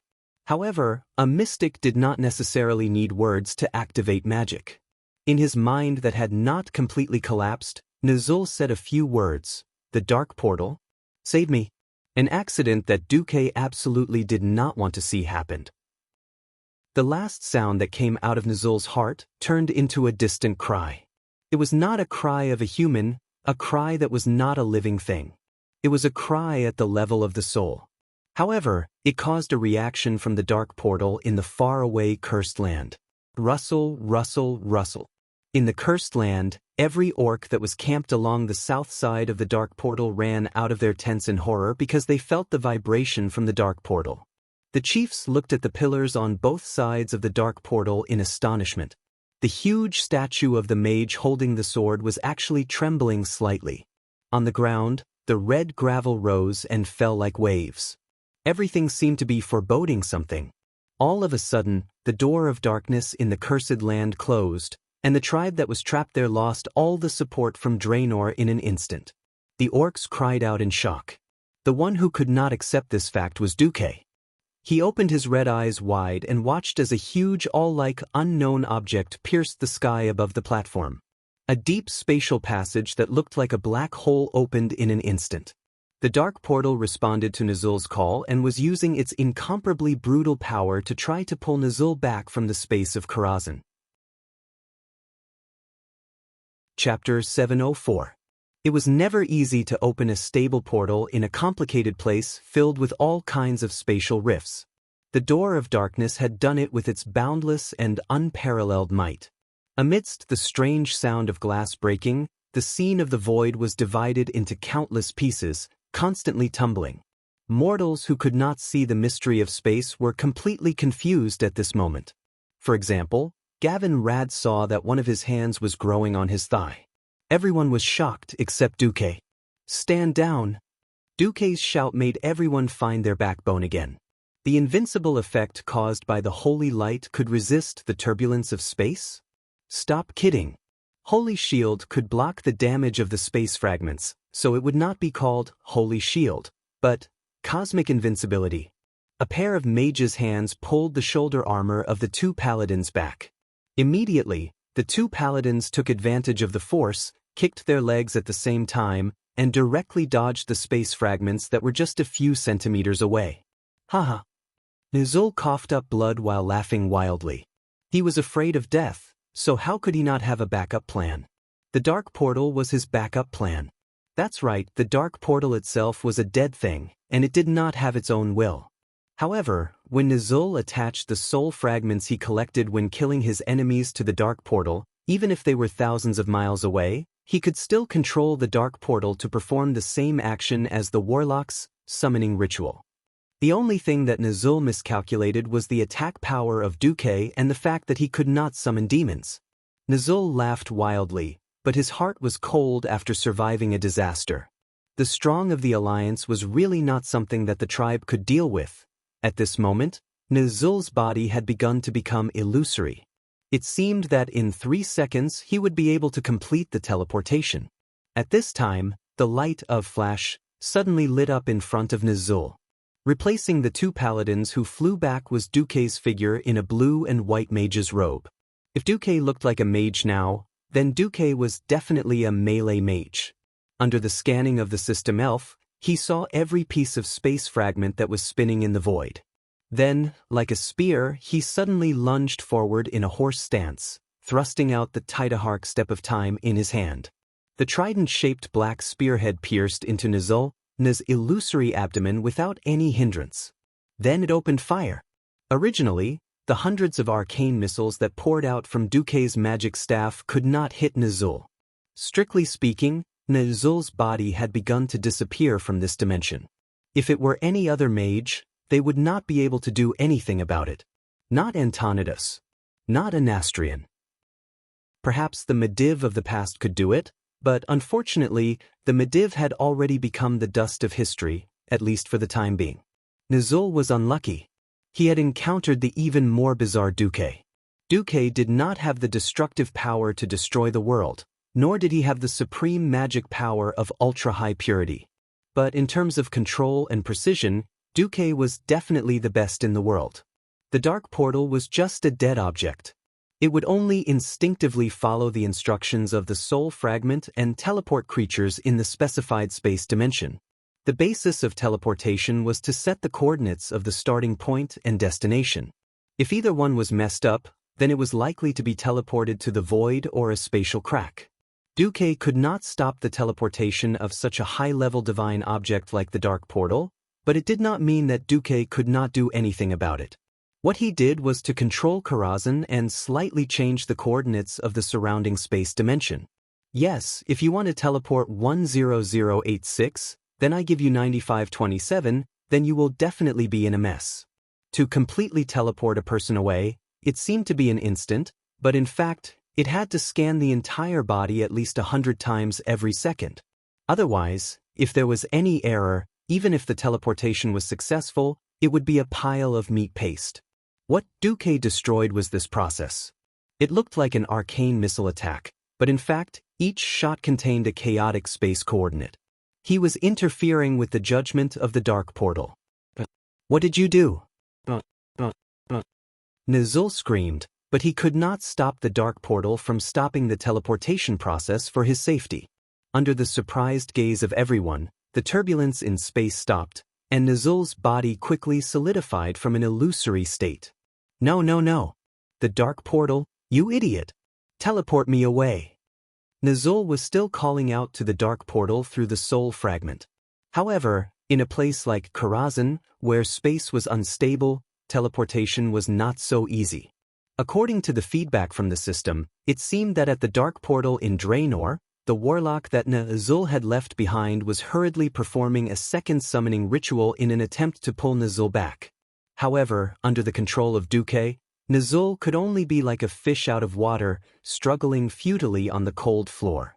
Now, because of the collapse of the Master's will, the two huge nightmare creatures that Nizul had summoned had been dealt with by the Virgin Mary and the curator. Everyone began to gather around to see how Duque would deal with the third chief of the tribe. Duque snapped his fingers, and an illusory mirror image appeared beside everyone. It was a magic message. The big shots of the Alliance, who had been nervously waiting for the outcome of the decisive battle in Karazhan in the Overwatch Fortress, the Reedridge Mountain Fortress, the Dalajan, the capital of Lordaeron, and the palaces of the various kingdoms, all breathed a sigh of relief when they saw Nizul twitching on the ground like a dying old dog. "Ha! We won. I knew Duque could do it." Anduin Lothar was the first to raise his fists high. "Good job, Duque." In the Reedridge Mountain, King Lang jumped up. "Damn it, my old face." In the Dalajan, King Antonidas touched his red face. "Duque again." In Lordaeron, Tarinas had mixed feelings. The reactions of the kings were slightly different. However, in the Overwatch Fortress at the front line against the Horde, the entire Alliance army suddenly burst into thunderous cheers. "Long live Saint Duke Marcus. Haha, another great chief. I knew that Lord Marcus would not let us down." Duque's holy name had become sacred and was once again praised by countless soldiers. Facing the Horde again, even the bravest soldiers could not help but feel uneasy. However, when the two sides were confronting each other, there was suddenly news that Duque had defeated the chief of the Horde. This news undoubtedly strengthened every Alliance warrior's confidence in the Alliance's victory. Chapter 705. On the other hand, the Horde was doomed to wail. In order to destroy the Beastman's morale, the Alliance cleverly broadcasted the magic image to the Horde. In the Cursed Lands, the morale of the main force of the Horde was low because they could not attack and were trapped in the Cursed Lands. Now that their path of retreat was suddenly cut off, coupled with the news that their chief had been defeated, panic spread through the entire camp. No, this must be the Alliance's scheme. The Alliance made a fake image to fool us. The former shamans, who were now orc warlocks, ran around to boost the morale of the Horde. Unfortunately, there was almost no effect. The main force of the Horde this time was made up of Kilrog Deadeye's Bloodring clan and Kargath Bladefist's Shattering Palm clan. These two clans that returned from the battlefield could be said to be the strongest in the Horde in terms of combat power. Even the Thunder God, Thunderblade, Mocking Skull, Crimson Walker and Chomping Bone clans could not be compared to these two clans. Whether it was the quality of individual soldiers or group battles, they were far inferior. Just as the Thunder God clans tried to find a sense of security from the Bloodring and Shattering Palm clans, they discovered that the beastmen of these clans were even worse off than them. The warmongers of the Shattering Palm clan lowered their heads, not saying a word. The elite warriors of the Bloodring clan knelt on the ground and cried, "Ancestor, it's that demon again. Duke Marcus, it's not enough that you killed the Black Hand chief and defeated the Orgrim chief. Do you still want to kill our third chief? It's over. It's over. We can't defeat that Duque." The Thunder God and Thunderblade clans could only reign supreme after the publicly acknowledged strongest clans were gone. After all, it had only been 2 years. Most of them had not forgotten the glory of the Blackrock and Warsong clans. Now, through word of mouth, they knew that Duke Marcus was the super demon who wiped out the Blackrock clan, chased the Warsong clan into a ravine, and killed and captured 2 chiefs. Looking at the dead dog like Nizul in the huge mirror, the morale of the orcs completely collapsed. The news of the orcs falling into chaos quickly spread to the watchtower. "This is a good chance. Let us defeat the Horde in one go. Let our Lightning Tank Legion take the lead." Muradin Bronzebeard danced with excitement. The little man could not wait to recreate the glory of the Scorching Gorge. Sure. Taking advantage of the chaos to kill the enemy was a judgment that every qualified commander must have. Anduin made the decision on the spot. Wait, he couldn't use all of them. "The dark portal is a little dangerous," Duque called out to Lothar through the magic transmission. "Danger? But fighter jets. Duque, give me a convincing reason." The opportunity was fleeting, and Andoin could not let go of such a great opportunity. So what if the Door of Darkness was restored? As long as they could heavily injure the elites of the tribe who were trapped here, they would definitely be able to deal a blow to the tribe's morale. Duque thought for a moment and gave a plausible reason. Nazul can remotely control the dark portal, and I have yet to remove his soul control. The mana contained in the Gate of Darkness is too powerful. I'm afraid that it'll be dangerous. You can't use everything you have. After that, it seemed that the magic communication was interrupted by some kind of spatial interference, and the communication was cut off. What happened? Muradin asked. It's not a big deal. Karazhan is located above an unstable crack in space, and it's common for magic communication to fail. In the past, it was very difficult for us to Mediv, and we often had to send people directly to them. In the past, when it was the worst, Karazhan had to seal the tower directly because of the fluctuations in space. It's not unusual for us to be unable to contact Karazhan for a year or two. Andoin was telling the truth. Since he was the commander-in-chief, they didn't ask any further. However, when they were ready to attack, there was a disagreement. When everyone saw Andoin put on his helmet and looked like he was going to fight, they were indignant. Please, Sir Lothar, you're the commander. It's not the Battle of the Scorching Canyon now, and the front and center formations have collapsed. Why do we need the commander to go directly? The old General Haas smiled and stopped Lothar. Turalian also advised seriously, if we need the commander to go personally to defeat the enemies of chaos, wouldn't it seem that we generals are too incompetent? Commander, you have enough meritorious service, let us young people get some credit. Ha! Muradin, the damn dwarf, also joined in. Andoin's face darkened. Muradin, come out. The others can call themselves young, but Muradin, you old bastard, you're almost 100 years old, and you still have the nerve to act young in front of me. Among the dwarves, Muradin was just a young man, and he did not have the slightest self-awareness of an elder. Remembering that he was a great-grandfather among the humans, he immediately shrunk his head. I admit my mistake. Seeing that everyone was not going to let him go, Andoin had no choice but to comply. Turalian, lead 1,000 cavalry to flank the east, and Haas, lead the Eagle Knights to flank the west. Both sides are probing attacks. If the orcs are not panicking, then don't rush. Muradin, cover the fire. Turalian and Haas saluted at the same time. Sir. Only Muradin was extremely depressed. His dream of charging the tanks was temporarily ruined. In various places, the Alliance launched a counterattack. In the Red Ridge Mountains, Reginald led Duque's private troops out of the fortress and launched an attack on the Blacktooth clan. The Black Hand brothers were killed until they cried for their parents. Tirisful Woodlands, Briar. While Wuther and Grum were fighting fiercely, Mograine led the army to launch a counterattack, vowing to destroy the entire Warsong clan here. It was conceivable that in a short time, news of victory would come from all fronts. No one would have thought that Duque would encounter such a huge problem. It was true that Duque and the others had beaten Nazul like a dog, but when they were dealing with him, something strange happened. No, I don't want to die. I don't want to die. Don't come over. The great chief of the third generation was actually so afraid of death that he was inferior to a little orc girl. At this moment, even the two paladins, Gavin Rad and Theon, had a look of disdain. The joy of defeating such a great chief was incomparable to Lothar killing the Black Hand and Turalian taking down Orgrim. I don't want to die. I don't want to die. Nazul struggled to get his injured body as far away from the great devil Duque as possible. Duque sneered. We won't kill you. We will only imprison you. No. I don't believe you, you devil who murdered millions of orcs. Chapter 706. Duque was speechless when the Warlock King, who used demonic powers, said that he was a demon.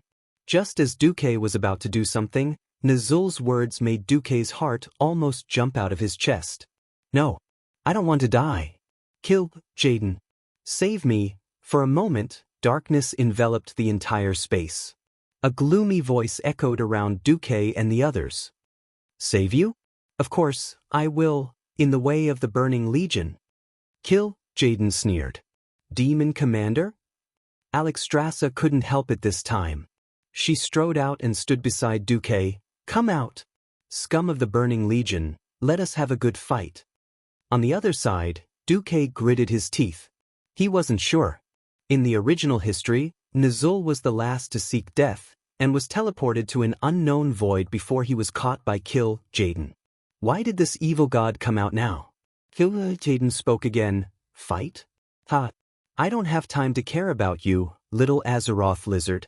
However, since my poor contestant is chanting my holy name, wouldn't I be letting down my title of Deceiver if I don't do anything? Heh. Deceiver? Demon Lord Kill Jaden was a member of the highest class in Eridar. His evil was as chilling as his power. His status was like Sargera's 25,000 years ago. The most powerful warrior of the Titan race was selected by the Titans.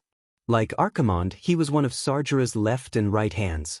Jaden enslaved the Dreadlord race and their king, Tichondrius, and made them swear to follow him, secretly take care of all kinds of matters for him, and assimilate any other potential race into the Burning Legion.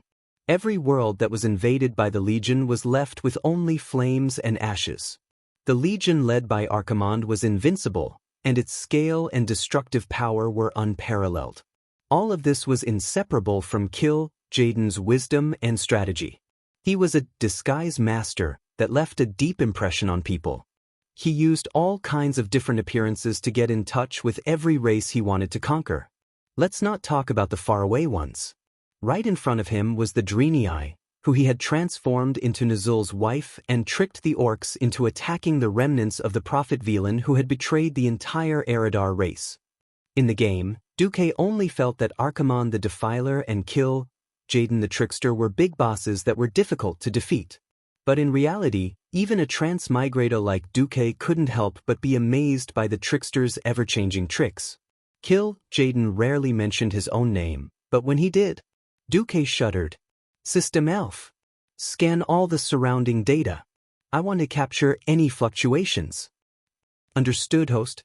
After scanning for less than a third of a second, Duque finally knew what Kill Jaden's trump card was. Gul'dan's Skull. Under a thick layer of shielding spells, Gul'dan's Skull was reacting in a way that no one could understand other than Duque. At this moment, Duque finally understood why a mere demigod like Gul'dan's Skull could become a god-level magic weapon. This damned skull contained the power of the fallen titan, Sargeras.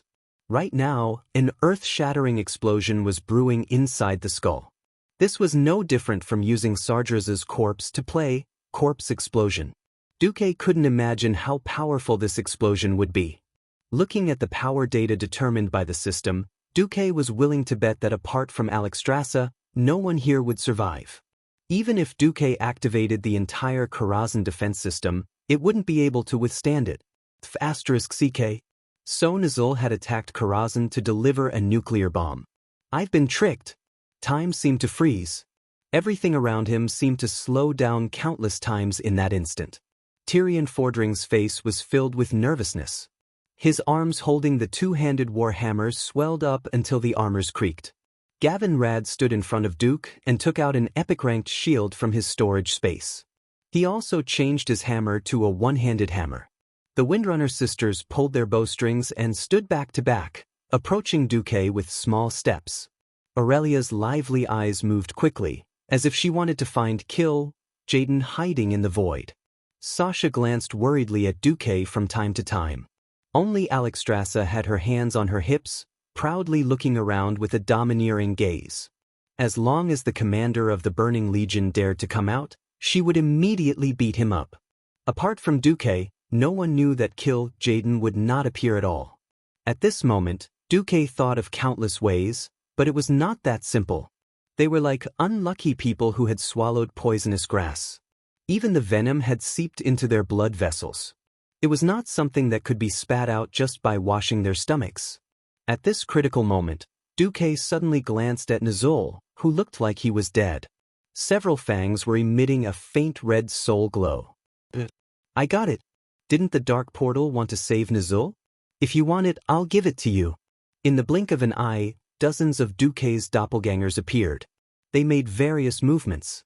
This time, not only did they disturb their own people, but even kill Jaden, who was peeping at Duque and the others through Nizul's soul, was confused.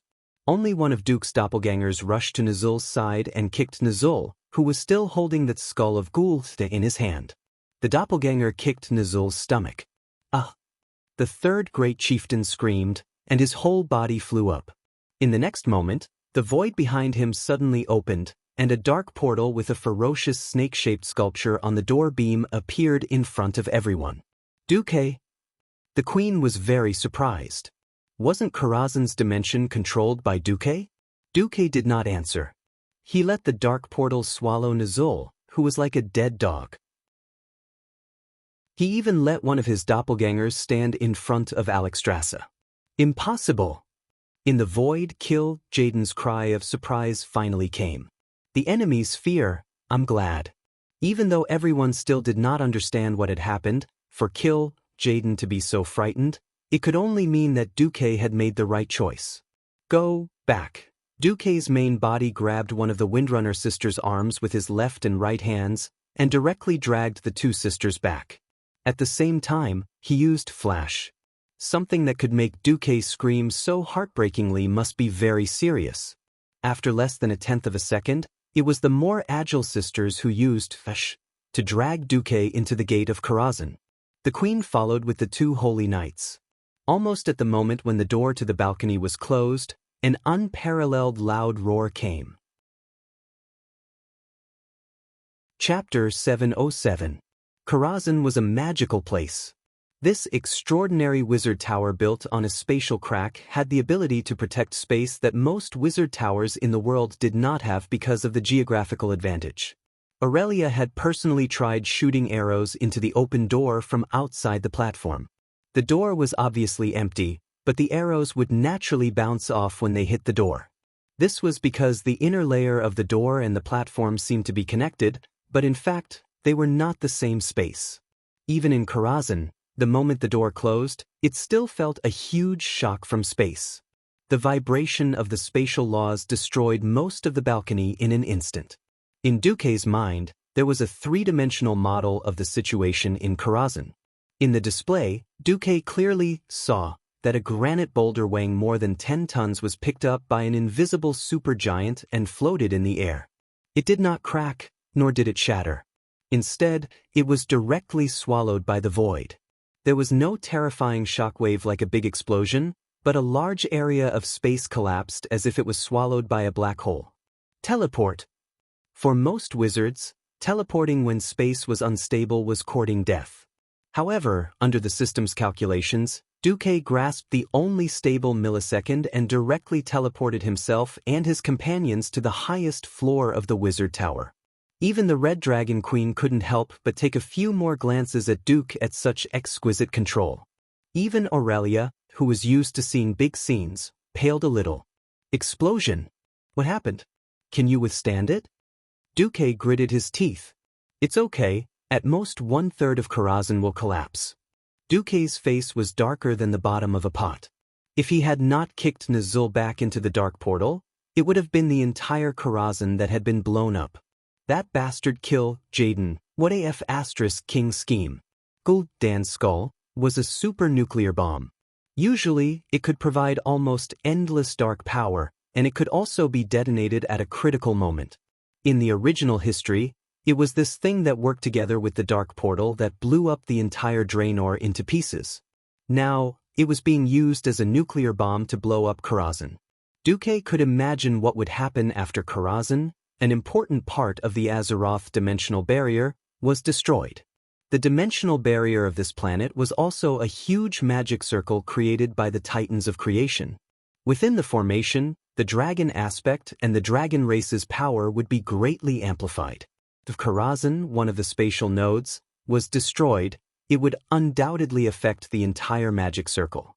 Of course, for the Burning Legion, it would be even better if they could kill one of the dragon aspects, Alexstrasza, in one go. That bastard kill Jaden. He actually predicted that I would ask Alexstrasza for help. Duque was trembling all over. He had been tricked. Without a doubt. This was the first time Duque had been fooled since he entered the world of Azeroth. Duque, who had been successful in every endeavor because he grasped the trend of history, finally suffered a small setback under the sneak attack of Kill Jaden, one of the final bosses of the Burning Legion. It wasn't that Duque hadn't thought of this possibility. Unfortunately, as he changed the history of the world more and more, many things were beyond his control and budget. This was the best proof of that. Originally, Kill Jaden would only appear to take away Nazul's soul after he was defeated. He didn't know if it was because Duque had crippled Kazak in one go and slapped the faces of Kill Jaden's 2 female adjutants, causing the 2 coquettish bitches to go and complain about him. In the end, it directly led to Kill Jaden personally making a plan. It seems that we've been tricked. Alexstrasza sighed. Yes. Duque's face turned green. The queen patted Duque on the shoulder. Don't blame yourself too much. You've already done very well. Even I didn't react just now. If I had taken that explosion head-on, I'm afraid I would have been seriously injured even if I didn't die. When the queen said this, the people around her all felt a lingering fear. Think about it, this kind of big explosion that could be felt across several dimensions. How could a mortal's small body withstand it? The queen continued, for you to be able to do this at such a young age is already a miracle. There's no need to insist on miracles among miracles, understand? Duque's clenched fists finally relaxed. Understood. Speaking of which, what's going on outside? Sasha asked weakly. Duque quickly let the system check, and the results disappointed him. Sorry, the spatial turbulence is too serious. We have temporarily lost contact with the outside world. However, this explosion came from the dark portal on the other side of Draenor. It was like this when we were just connected. I'm afraid over there. Planet Draenor was probably going to explode just like in history. Duque's guess was right. It was precisely because Nazul had placed the summoning ritual at the dark portal on the other side of Draenor. So when the skull of Ghoul exploded, the first thing to explode was the dark portal on the other side. The orcs who were entrenched near the dark portal on Nazul's orders fell into the deepest despair. Most of them didn't even react to the sudden explosion. In that instant, the originally calm dark portal suddenly had an extremely intense reaction. The black light it produced devoured all other colors in the world, making them unable to see anything. They could only vaguely hear the sharp howls of the wargs and the exclamations of their companions, but none of the orcs knew what was happening. That terrifying sound was quickly replaced by a rumbling sound. Just before they could realize what was happening, a deafening collision sound was heard. The orcs could not control their bodies and fell hard to the ground. The unlucky ones lost consciousness in an instant. For the powerhouses who still retained their consciousness, perhaps this was the real cruelty. As they struggled to breathe in pain, they suddenly found that the darkness had dissipated. When they immediately looked in the direction of the dark portal, it was already gone. The giant sculpture that guarded the dark portal had become a pile of stones that did not look the slightest bit similar. The 3 huge pillars that formed the frame of the portal, the 3 pillars that had witnessed the glory and greatness of the tribe, had also turned into rubble. There were no signs of Azeroth here. In the next moment, the entire world seemed to be screaming in the flames. The raging flames spread even further with the wind.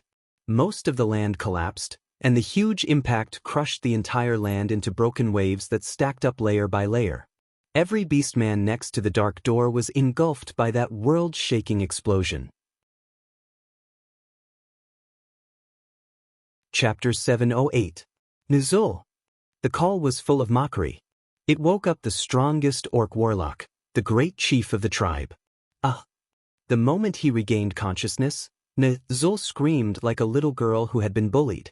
Of course, his screams were very unpleasant to hear. At the same time, all of his senses were filled with a strange feeling of nothingness. It was the feeling of his entire body floating in the weightless void. Nazul squeezed his eyes shut, hoping to dispel the feeling that was enough to make him crazy. However, it was of no use. The howl from the depths of his soul kept eroding his consciousness. In the hypnotic repetition of the single sound, he once again heard the voice that made him extremely uncomfortable. Nuzul. He widened his eyes and looked around. Not far away, in the strange whirlpool of light and shadow, he saw something. It was the existence that imprisoned him here. Nuzul. The call of his name once again resounded in this dark space of nothingness. Nuzul felt that there was a bigger and darker shadow shrouding him. He looked up and saw the true face of the shadow that terrified him. It was a huge creature wearing blood-red armor. This creature's facial features were very similar to the Draenei that Nuzul had ordered to be slaughtered, but his face was bright red. There were 2 short curved horns on his tall temples, and he had a beard on his chin. 2 tentacle-like things protruded from the bottom of his mouth. A few earrings shone, and his eyes flashed with a deep yellow light. Almost through the connection of their souls, Nuzul immediately knew the identity of this mysterious existence. Yes, it was Jaden who had tricked his soul through a blood contract. In theory, this was the master that he had to serve for eternity. My lord! Nuzul gasped. Although his limbs were still imprisoned, he tried his best to bow to the other party. But Nuzul, my little servant who is not pious enough. Jaden, the demon commander of the Burning Legion, replied with a grin. Do you think that I have forgotten about you? No, my lord, of course not. In fact, Nuzul did hope that Jaden would let him go like a fart, and then completely forget about him. Unfortunately, that didn't seem to be the case.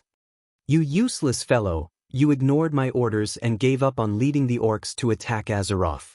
He couldn't even bring a bomb into Karazhan. If it wasn't for your cowardly, summoning ritual, Azeroth would have one less annoying dragon aspect. You've disappointed me, and you've made me pay an unnecessary price. Do you know that? The demon commander laughed, and his ear-piercing voice sent chills down one's spine. No, master, I can make up for everything. Nuzul hurriedly changed his words. No, I've lost my patience with you. Now, it's time for you to pay for your failure. No, no, no, no. The void echoed with Nuzul's screams. Pieces of flesh and blood were torn from Nuzul's body. The souls of the dead surrounded him and dug into his soul with their claws. Flesh and blood splattered everywhere, hovering in the air not far away. In the next moment, the flesh and blood returned to Nuzul's body, making his body as good as before. Then, it was torn apart again, and the cycle started again, along with the cruel torture. Jaden's laughter continued to echo, and his huge demonic body also trembled with the laughter. That terrifying and strange laughter was enough to make Nuzul's soul and will collapse. It was just the beginning of the nightmare. In Karazhan, Duque sighed. He didn't need to think to know that Nuzul must have knelt down and become Jaden's toy, just like in history. Then, it wouldn't be long before Jaden, who was tired of playing, coerced Nuzul's helpless soul, and gave him one last chance to serve the Burning Legion. Otherwise, he would have to endure eternal torture. The weak Nuzul would once again accept the conditions set by the demon. His soul would be placed into a carefully carved block of ice. This block of ice, collected from the distant distorted void, was as hard as a diamond. The first Lich King was born. However, Duque couldn't care less about these things for the time being. There were too many things to do in front of him. 1/3 of Karazhan had been destroyed, and everything near the ruler's terrace had been destroyed. Even the surrounding stairs had been affected. Well, there were really broken stairs. The entire Karazhan Mage Tower was covered with shocking cracks, as if it had experienced a terrible earthquake. No, this was worse than an earthquake. Because an earthquake would not cause the spatial passage of Karazhan back to Azeroth to collapse. Now, there was no way out, and the spatial defense that had been set up before had almost completely collapsed. Now, a large number of void creatures rushed out of the spatial cracks, simultaneously attacking the main gate of Karazhan and the door of the library. Ha! An abandoned mage tower. Kill the guards. Rob him. Countless humanoid creatures wrapped in bandages, with their cores shining with mysterious radiance and illusory energy, charged into Karazhan. These creatures, which were 2 people tall, were called ethereals. They were a group of ethereal thieves that wandered the various voids, constantly looking for valuable items. Kill these invaders. Theon rode his Einherjar warhorse and took the lead, smashing down with his hammer. Beside him was Gavin Rad, and behind him were hundreds of translucent Einherjar warriors. Khadgar floated in the air, casting fire magic. Huge fireballs were thrown out one after another, hitting these fellows who valued money more than their lives, exploding into sparks. At the main entrance, Alexstrasza was guarding the gate, and no one could get through. With a flap of her illusory dragon wings, one of the void creatures that was rushing over screamed in pain and flew out of the main gate for nearly 1,000 meters before stabilizing itself. However, it immediately discovered that there was a mysterious flame spreading uncontrollably on its body, burning even in the void. It tried hard to extinguish the flames, but in the end, it was burned to ashes in front of its companions. It took a full 2 hours to destroy no less than 5 groups of enemies. Only then did those void creatures with a little bit of intelligence realize that this strange and mysterious building that suddenly floated into the void was not a pushover. Only then did they leave resentfully or watch from afar. Everyone returned to the top floor of the Mage Tower and gathered around Duque. "How is it?" Theon asked. "Very bad. In a sense, because of the Big Bang, Karazhan was separated from planet Azeroth." Duque rubbed between his eyebrows. "Ugh." Everyone's face darkened. Chapter 709. Can we go back? Tyrion asked. "I don't know. Because of the big explosion, the spatial passage that was originally connected to Azeroth collapsed. Karazhan can't go back the way we came, and to make matters worse, we've lost the spatial coordinates of Azeroth. We seem to be floating in the universe in the form of a spatial interlayer." This was the biggest headache for Duque. He had never thought that Karazhan could be blown away. In Duque's opinion, Karazhan was at most like the moon revolving around Earth. Now, it was like the moon had been blown out of the solar system. Not only was it not dead, it was blown away. This strange result made even Duque angry. "We really can't go back?" Alexstrasza said helplessly with her hands on her hips. "Aren't you a dragon aspect? Shouldn't you be more capable than a radiant moon mage like me?" Duque said in annoyance. "Even dragon aspects have specializations, all right? I'm not good at spatial magic." The queen said angrily, "Speaking of which, you tricked me into coming to Karazhan, but I can't go back. If Azeroth encounters the Burning Legion's general attack, this will be on your head." "There won't be a general attack." Duque was very sure of this. At this time, the Titans had not kneeled yet. Sargeras had just been sent into the Abyss, and it would take some time for the Burning Legion to integrate. On the other hand, Tidin also needed the Scourge to further consume the vitality of the world of Azeroth. However, before taking care of Azeroth, it seemed that he had to take care of himself first. Duque was speechless. Secretly, he had the system elf scan the situation of all of Karazhan. Not only was there a loss, but there was also oxygen. He didn't know if this counted as flying into outer space. If Karazhan became a real spaceship, then it would be terrible. Even if there were only 5 people and 1 dragon in all of Karazhan, and the oxygen consumption might not be high, once the oxygen was used up, no matter how powerful you were, you would still die. Host, Karazhan seems to still be able to get oxygen through some spatial cracks. According to calculations, it is not a problem to support the daily oxygen supply of 100 people. But the Karazhans seem to be trapped. When Duque saw the 3-dimensional space model of Karazhan, which seemed to be entangled by tens of thousands of messy spiderwebs, Duque almost vomited blood on the spot. Every spider silk was a spatial crack of unknown power. If they tried to force their way through, who knew if Karazhan would be cut into pieces? When Duque projected this scene for the others to see, everyone's faces were filled with frustration. "All right, I've heard enough bad news. Is there any good news?" Alexstrasza said helplessly. Duque snapped his fingers, and Khadgar immediately said, "The good news is that because Master Marcus was preparing to recruit more magic apprentices, he prepared enough food for 1,000 people in Karazhan for a year, as well as various ingredients and seasonings." Karazhan's chief butler, Khadgar, glanced at the Red Dragon Queen. As long as we pay attention to the preservation of food and Her Majesty Alexstrasza's appetite isn't too shocking, we can last for 20 years without a problem. The queen's chest heaved up and down angrily. Humph! What a rude assumption.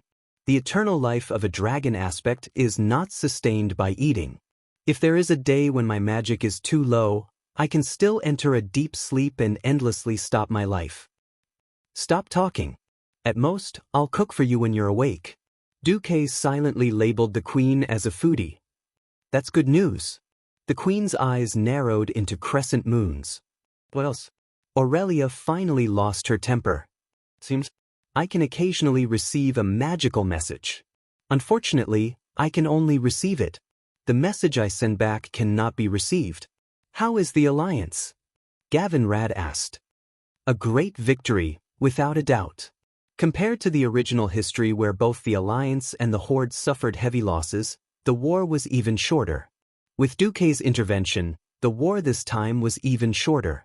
The aftermath of the explosion still spread through the dark portal to the blasted land, but it was really only at the level of aftermath. The scorching air that flowed out of the spatial rift that had not completely closed, together with the moderate shock wave of the explosion, scattered the orc army near the dark portal. Many of the beastmen closest to the Door of Darkness were even blown away by the wind. However, this gave the Alliance a perfect opportunity to launch a surprise attack. Muradin was astonishingly bold. He directly pushed a large number of mortar teams to the vicinity of the dark portal as the dividing line between the north and south. This allowed the shells to hit the orc camp behind the dark portal without any hindrance. Encountering the moderate explosion of the dark portal and the collapse of the dark portal itself, all the orcs were suddenly exposed to the Alliance's artillery range. The shells could even pass through the ruins of the Horde camp and land on the southernmost cliff of the blasted land.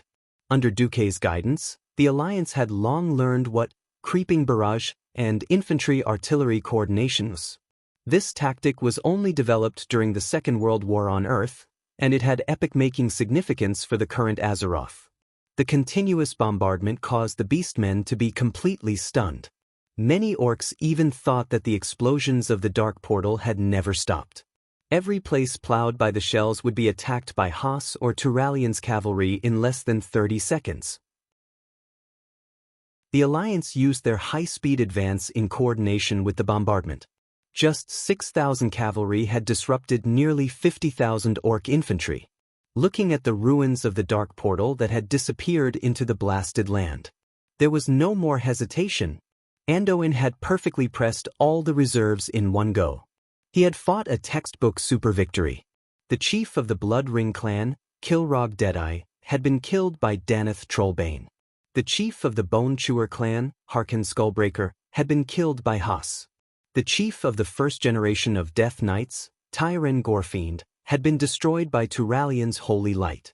This battle could be said to have wiped out the last essence of the Horde. However, after this battle, the Alliance was not in the mood to celebrate, because the news came that Karazhan had disappeared. The founder of the Alliance, the greatest and wisest hero in the history of the Alliance, Duke Marcus, had disappeared. Even if Antonidas, Krasus, and the others searched and calculated like crazy, they could only deduce the horrifying answer that Karazhan had been destroyed in the vortex of space. No one was willing to believe that Duque, who seemed to be unkillable and had survived crisis after crisis, would fall because of the explosion of the dark portal. It was a pity. A week had passed. A month had passed. A whole year had passed. The Alliance had no choice but to declare Duque, Theon, Gavin Rad, Aurelia, and Sasha as missing in action. 3 years later, King Valley of Stormwind City erected a statue of them. They were known as the 5 Heroes of Karazhan. Chapter 710. Time flew. No matter how brave a warrior was, he would grow old one day. No matter how glorious a legend was, it would eventually be forgotten. In Brill City of the Rotterdam Luntiris Forest, it had now become one of the well-known gladiatorial arenas of the Rotterdam Kingdom. There would be cruel and bloody gladiatorial performances every day. There were a total of 7 gladiatorial arenas of various sizes, and they were all full every day. The best gladiatorial performances were naturally in Rotterdam City. However, the one that was slightly inferior was Brill City. Now, let us welcome the invincible orc gladiator who has been undefeated for 88 consecutive matches, the brutal Gussa. As the MC shouted through the sound amplification magic, the enthusiasm of the 5,000 spectators was completely ignited. There were people from all directions, including noble local nobles, big businessmen who had made a lot of money, ordinary citizens who came to gamble and try their luck, and even young girls who were supposed to be knitting in their boudoirs. Everyone was shouting with all their might to vent the enthusiasm in their hearts. Gussa, Gussa, Gussa. You have to win. I've bet all my salary for this month on you. Accompanied by the sound of heavy metal chains being twisted, a rather young but incredibly strong orc holding a crude stone axe walked out of the dark dungeon and into the arena outside. In front of him was a piece of black land. No matter how many times he tried it, he could not get used to the smell of blood in it. The blood that had coagulated into sludge had long been mixed with the black soil. There were those of his enemies, his compatriots, and himself. Be it the cheers of the humans or the smell of blood in the ground, he did not care. Shrugging his rugged nose, he shifted his gaze to the opposite side. The MC's voice sounded again. And his opponent today is a terrifying creature from the Alterac Snow Mountain that's even more brutal and inhumane than him. Guess what it is? A huge and powerful creature. Inside had yet to come out, but it had already become violent under the stimulation of the human voices. Bang, bang, bang. The giant creature had already crazily hit the iron gate, which was as thick as a human's leg. What? As the MC wished, the audience let out a series of exclamations. There were cries of surprise from young girls, cheers from merchants, and even more gasps. Everyone, guess what that is? After he had his fill of suspense, the MC finally roared, "The incomparably powerful Gussa, his opponent today is the Shattered Ridge Snowman King." As expected, the audience screamed even louder. In the eyes of the spectators, this was no longer a normal duel. A terrifying 5-meter-tall Snowman King against a 20-meter-tall orc warrior. This was a battle between an adult and a baby. But there was nothing the organizers could do. Gussa was too powerful. In the past 3 years, he had killed countless opponents. Among the opponents who were slightly close to him, there was no one that Gussa could not kill. Gussa had won too much, and the gamblers could no longer win much money. Even though the odds had reached 10-11, the commoners could still make a small profit even if they blindly bet on Gussa to win. This made the organizers very unhappy. But Gussa was so popular, they could not possibly kill him in private. This was Gussa's last duel. If he did not die, he could only be sold to Rotterdam City and let a stronger enemy kill him. It was said that there were even demonic creatures in Rotterdam's bloodiest arena. However, Gussa's master, Viscount Neris, was still disappointed. Facing the hill-like Snowman King, Gussa was still clean and efficient. When the Snowman King charged over, he immediately used charge and turned into a shadow. He rushed to the Snowman King's shoulder and used Thunderstrike to knock the Snowman King unconscious. Then he immediately used Whirlwind Slash. After blinding the Snowman King, Gussa dodged the Snowman King's last struggle with an agile little jump. Then he chopped the Snowman King's neck from the back with his axe. The Snowman King's head flew off just like that. Dun. Ah, Gussa shouted in orc language that humans did not understand. Gussa once again returned to his dark and damp cellar. Just as he sat on his straw bed, a deep voice spoke in orc language from next door. "You've worked hard, Geyer." No one knew that Gussa's cellar was located in the deepest part of the underground. There was a secret passage just a wall away. If he wanted to, he could break the wall and leave this place at any time. This kind of monster is only enough for me to warm up. Don't humans have any new ideas? Geyer, never underestimate humans. There are many strong humans. Gussa did not care about Geyer's title.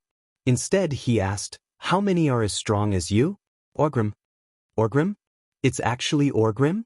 Times had changed, and no one would have thought that Orgrim, who was supposed to have died in the underground prison of Rotterdam City, would appear in this small place and talk to the young orc called Guile so discreetly through the wall. If you are talking about melee professions, there are at least 3.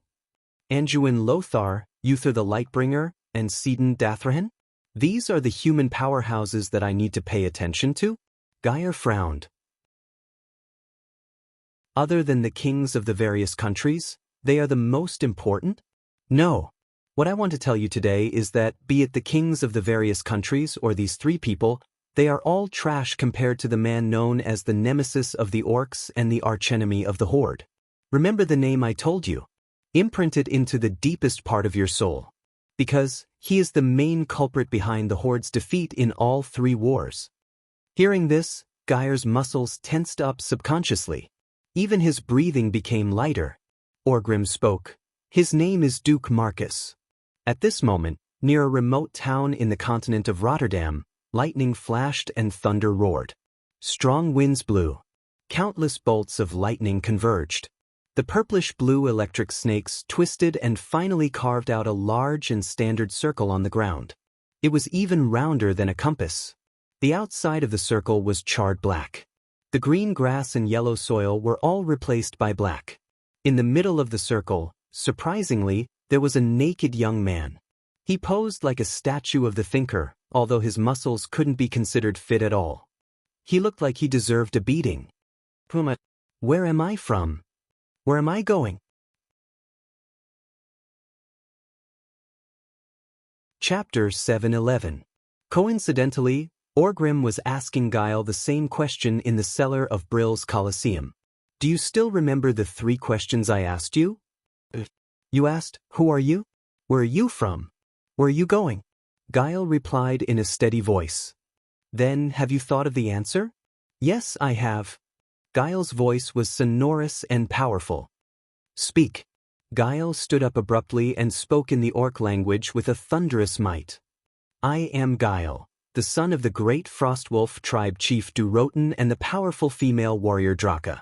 I come from the other side of the Dark Portal, the planet that the humans call Draenor. I want to lead my orc brethren to escape from the human slavery and go to a place where the orcs can rest. On the other side of the wall, Orgrim also stood up excitedly. He and Geil had their backs against each other. Even though there was only a thin wall between them, he could feel the warmth from Geil's back through the wall and into his heart. Very good. Very good. If Durotan and Draka could see you in such a heroic state, they would definitely be very happy. Orgrim was very pleased. Does my answer have anything to do with that Duke Marcus you mentioned? If he's such an important person, why haven't I heard of his name in all my years in Lordaeron? Because his name is a taboo in Lordaeron? Orgrim spent a whole hour explaining how Duke had used a series of methods to destroy the Horde's attack, as well as the relationship between the Alliance and Lordaeron, as well as the relationship between Duke and King Tyrrhenus. Geil frowned. If this Duke is really so terrifying, then he will indeed be the biggest obstacle to our tribe's rebirth. But didn't you say that he's been missing for 10 years, and the Alliance has marked him as a dead man? Why do we still have to worry about him? Orgrim sighed. Some people are still alive, but he's already dead. Like Tyrrhena's Menethil. I can even deal with an old fool like him. However, there is a type of person who is more terrifying in death than in life. This type of person is Duke Marcus. Orgrim's gaze seemed to pierce through the dark tunnel, through the boundless sky, back to the glorious days of war. After a long time, he said, if it's just Rotterdam, we only need to rescue our compatriots. We alone are enough to overthrow this country. However, things were different with the addition of the Eastern Kingdom. That is a completely different, higher-level world. A higher level? Have you ever seen a sailboat on Lordimir Lake? Yes. Do you know that the southern continent is using steamships with smoke coming out from the top of the ship? Do you know that the southern continent can transport 10,000 soldiers at a speed faster than a horse for 1,000 miles in a day and a night? Do you know that humans can make 1,000 of the sharpest swords in an hour? And those cannons that can destroy a small mountain? Geil fell silent. This is the new thing that the man named Duke Marcus has brought to the world of Azeroth. Orgrim looked dispirited. My body is not old, but my brain can no longer keep up with the new things. I only know that if we fight for freedom in the old ways, it will only bring true destruction to the orcs and the horde. So, I put my hope in you, the person that the shaman prophesied. I hope that you can lead the orcs out of this cruel fate. I will, Guile said without hesitation. Do you have any other suggestions? Do in the main what you think. My last suggestion came from the shaman who persuaded me to protect you. He hoped that you would change your name to Thrall on the day of your rebellion. Thrall? Guile was confused. That was the name my subordinates gave you when they transferred you out of another slave camp. It was the name given to you by Lord Blackmore of Gerton. Why do I have to use the name given to me by a human slave master? Guile was filled with indescribable anger. Because this is a name of destiny.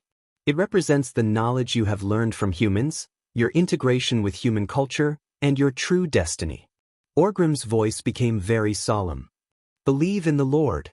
If not for his great sacrifice, you would have been killed by the assassins sent by Duque 13 years ago. Only by returning to destiny will the god of destiny protect you. Alright, I agree. From today onwards, my name is Thrall. Guile, no, Thrall replied loudly. Very well, you will not regret this, child of Durotan. I will leave the rest to you. Yes, orcs will never be slaves. Thrall gripped his axe tightly. At the same time, the young man who appeared in the lightning looked like he was in pain. He stood up with difficulty. *CK, I've actually become Arnold Schwarzenegger. The young man looked around. Sigh, luckily there is no one around. Otherwise, I would definitely be treated as a pervert. As soon as he tried to move, his first movement made him stagger and he almost fell. It was obvious that he was not used to his body. My body? He looked down. His sword was still there. Even without testing, he knew it was normal. The wind blew the eggs cold. Since it was functioning normally, the other tests could be ignored. After checking again and again, he finally confirmed that his body was intact. He was surprised and happy. After suffering for so long, he had finally returned to Azeroth. Even though he had been through countless dangers and seen countless storms, he could not help but feel a little excited. Finally, he took a deep breath and shouted, "Ha! Azeroth! I, Du Hansen, have returned to harm you." For a moment, the sky was filled with lightning and thunder. It was as if Azeroth could not wait to strike this scourge down. I must be joking. This is actually the aftermath of teleportation. Aftermath? Yes. He was the handsome duke that everyone hated, flowers withered at the sight of him, and cars had flat tires at the sight of him.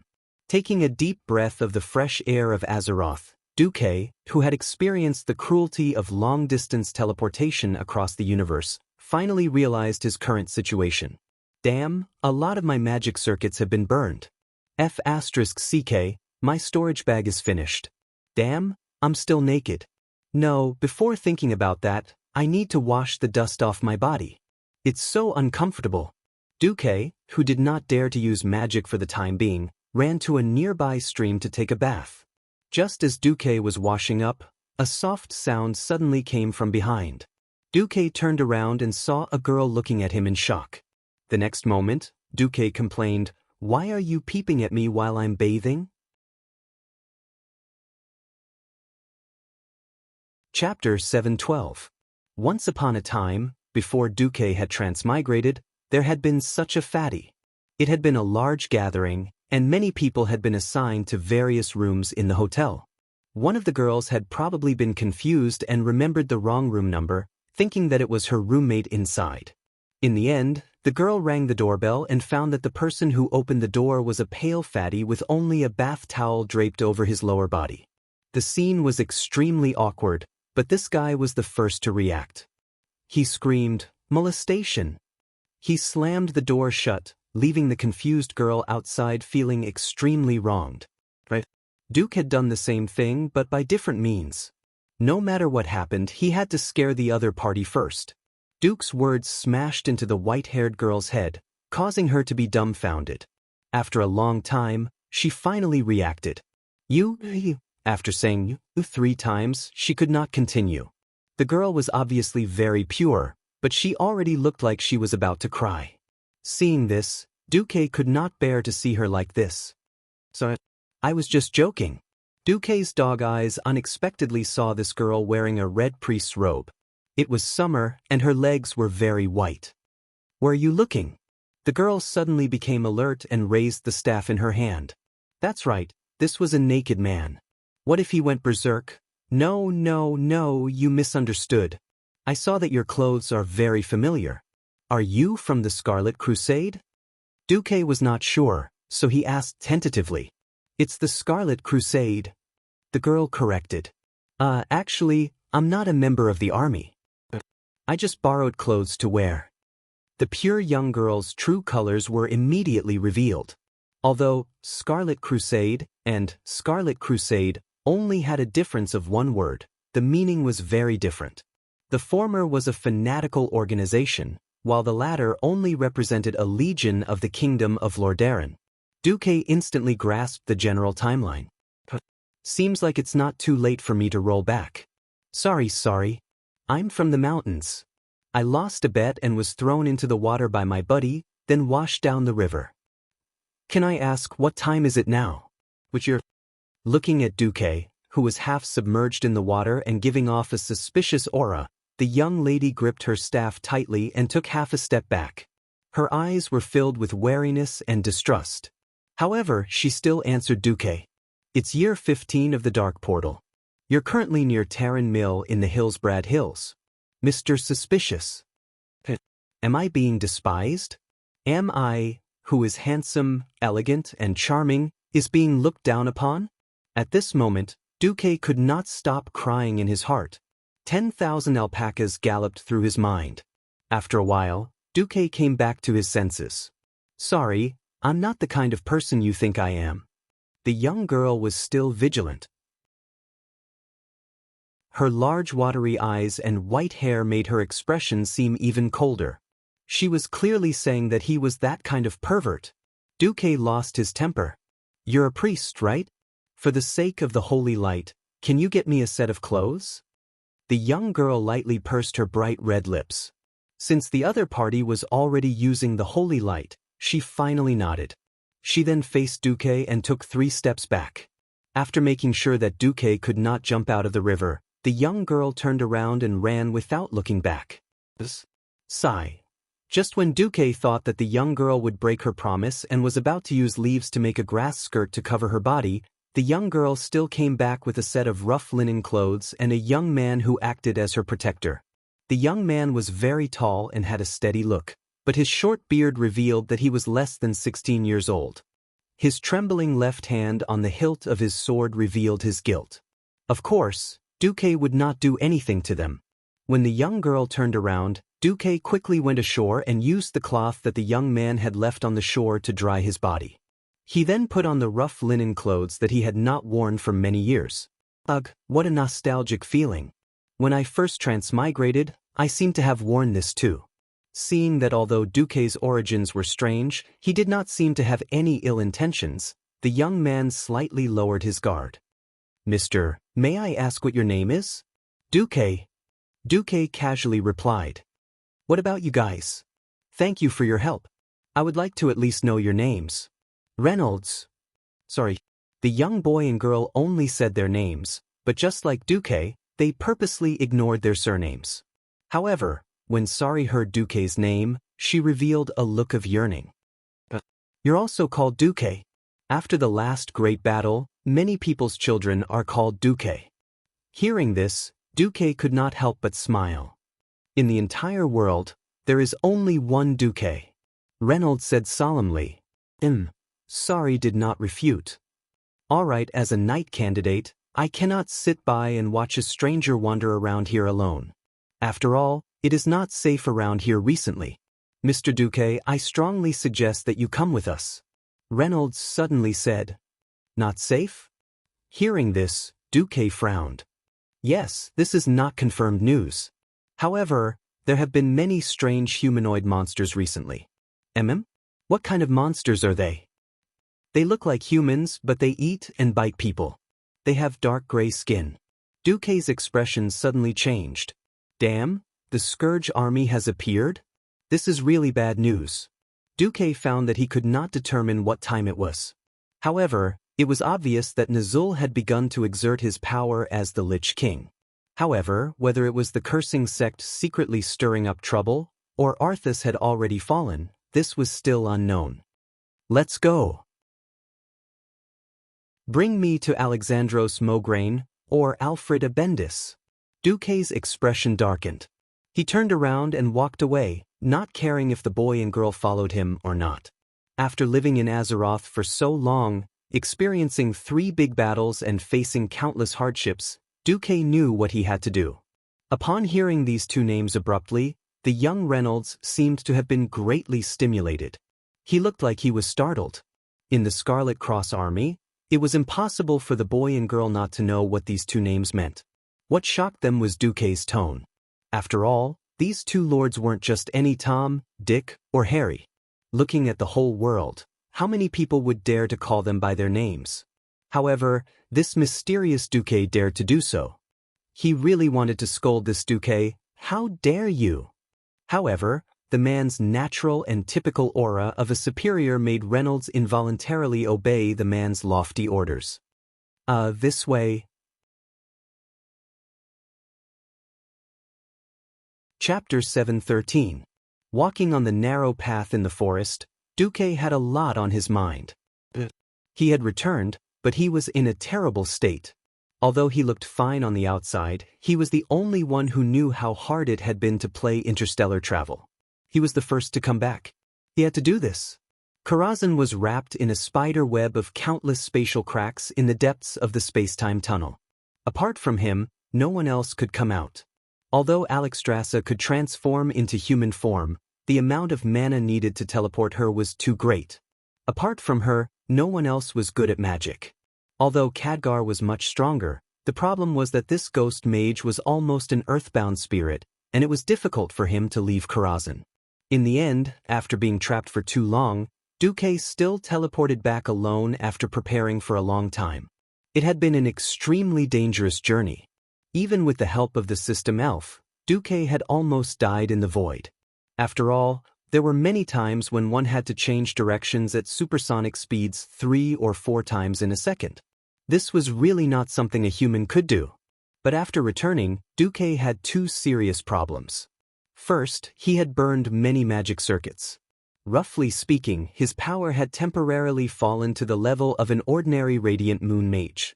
But if he was given some time to reorganize his magic circuits, it should not be a problem for him to rush back to the half-step breaking dawn he had once achieved in Karazhan. Second, the system elf seemed to have gone silent. No matter how he called out, there was no response. He did not know whether it was the solar storm or the influence of the spatial magnetic field, but the system elf was temporarily on its knees. Both greatly affected Duque's strength.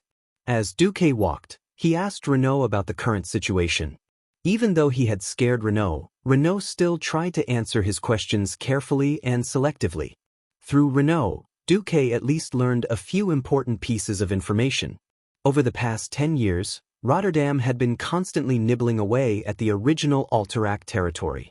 Now, apart from South Shore, which had been upgraded to the South Sea city-state and gained autonomy, the rest of the territory basically belonged to Rotterdam. However, the shattered ridge that was originally part of Alterac Royal City was abandoned by the Rotterdam Kingdom due to the large number of snowmen occupying it and the fact that they had failed to clear it out many times.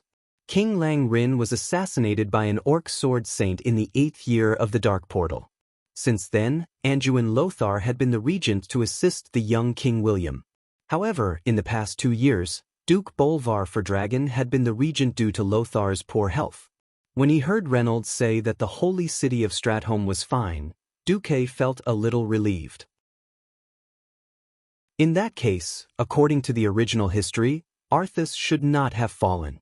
If that was the case, the situation did not seem to be the worst. However, when Duque asked about Arthas' situation, Reynolds became even more vigilant. "Didn't you tell Sally that you were from the mountains? Why do you care so much about Arthas?" Duque felt wronged.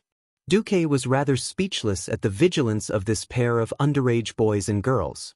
Just as Duque was about to say something, the wind suddenly brought with it a terrible stench. Sally covered her mouth, and even Reynolds, who looked like a protector, had a hard time holding back the urge to vomit. It was the unique smell of a slaughterhouse, with a hint of disgusting sweetness. No, it was not the smell of fresh meat, but the stench of rotting corpses. It had been too long since Duque had smelled something like this. Only after burying corpses on the battlefield for a few days would there be such a smell. The rotting smell came from a house near the forest path. It was now very clear what had happened inside. Sally turned to Reynolds. Her face was pale but determined. "I have to go in and check. If there are dead souls inside that I need to expiate." Suddenly, along with the poisonous gas of death, a horrifying shriek filled the entire forest. Something pounced at them from inside and behind the house at an alarming speed.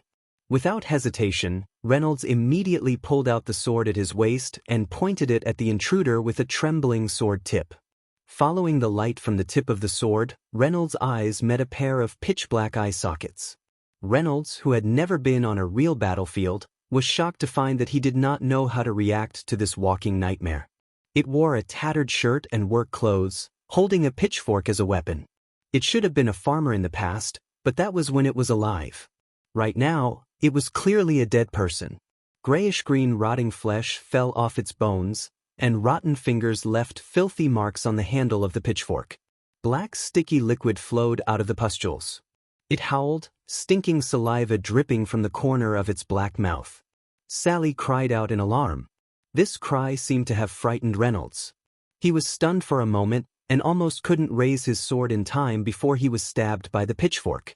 Fortunately, his years of training had formed his body's combat instincts. He managed to knock the pitchfork out of the zombie's hand with his sharp sword, and then he swung his sword horizontally across the zombie's neck.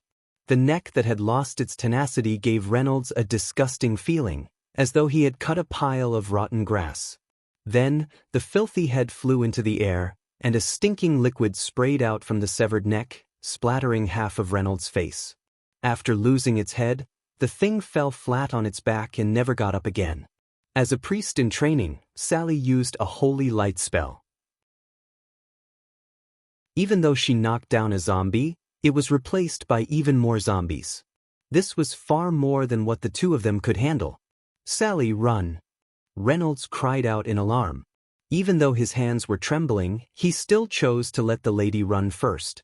At this moment, the two of them suddenly heard whooshing sounds. It was the sound of something breaking through the air. Countless fireballs flew past them, hitting the bodies of the swarming zombies. The fireballs exploded, and while the disgusting monsters were blown away, the stench in the air was immediately replaced by the smell of burnt flesh. The noisy roars of the monsters had been reduced by 90%, and the clearest sound in the air was the crackling of the flames. In the distance, more zombies tried to rush over. Reynolds and Sally looked back at the same time, only to see 10 small flames burning steadily on Duque's slender fingertips, like 10 harmless orange flowers. The next moment, the flames poured out, turning into huge fireballs the size of water tanks that smashed towards the group of monsters. In a few moments, dozens of monsters were kneeling. Sally asked in a trembling voice, "Who are you?"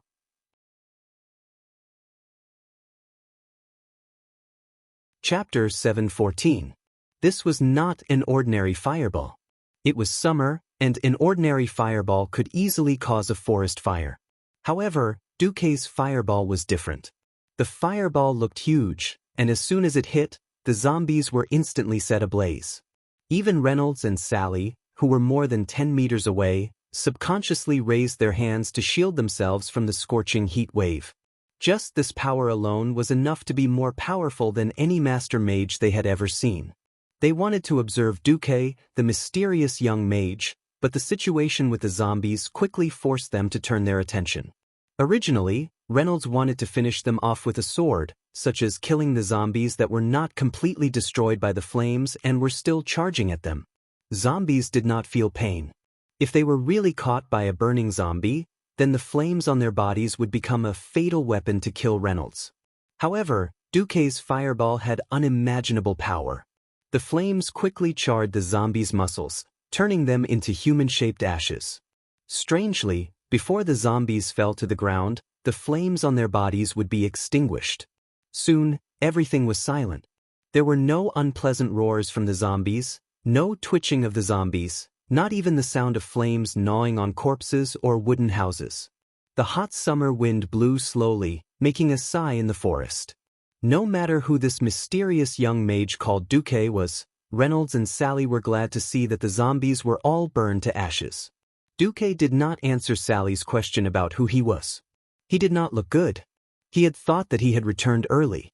At least the Scourge army had not started to wreak havoc, so there should be no big problem. After all, Fizad had been tricked by Duque more than 10 years ago, and even his soul had been worn away by the holy light. Even if there was a cursing sect, they should not be too strong. Now, it did not seem to be the case. This was not the level of the cursing sect using human subjects for experiments. This should be considered the outbreak of the Scourge, even if it was only in the early stages. Suddenly, the sound of fierce fighting came with the wind. There were people being attacked? And there were quite a few of them? Duque frowned and turned his head. "Protect yourselves." Without looking back, he used blink to leave. It was a blink that covered a distance of more than 30 meters. When Duque reappeared 30 meters away, he seemed to curse, ran a few steps, and then blinked again. In their eyes, Duque was already a monstrous existence. Reynolds turned his head. "If he had wanted to make a move on you not long ago," Sally smiled bitterly. "How would I know? Fortunately, he is on the side of the humans." "What do we do now?" Sally said firmly, "Follow them." "But we're not here we're just trainees. The order wasn't given to us, was it?" "As a believer of the holy light, I cannot allow myself to stand by and do nothing."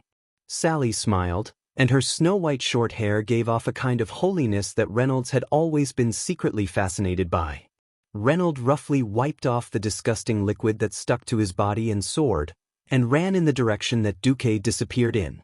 It didn't take them long to reach their destination. It was a very tragic battlefield. On the main road, there were at least hundreds of zombies surrounding a carriage. The carriage should belong to a high noble, because other than high nobles, no one would have more than 30 guards and a magician as a bodyguard. This team of guards looked well trained, but the difference in strength between them and the enemy was too great. If it wasn't for the huge fireballs that kept shooting out from the carriage, the pitiful circular formation of the guards would have been broken long ago. Even so, looking at the huge crisscrossing claw marks on the carriage, one could tell that the line of defense of the carriage had actually been broken. A chill rose from Reynolds' tailbone to his head. Damn it! This is the main road that connects the Dalajan and Torrential Fortress. I just passed by here yesterday. When did there become so many living dead? The only fortunate thing was that with Duque's arrival, the situation of the caravan being besieged had changed greatly. 3 firewalls rose outside the carriage, and every zombie that dared to rush into the firewalls would be burned to ashes within a few steps, turning into a pile of black charcoal. Even though the zombies were still charging at the carriage, the guards of the carriage let out a sigh of relief when an advanced magician came to their rescue. Standing on the hill, Duque flicked his fingers continuously, and fireballs rained down on the group of zombies.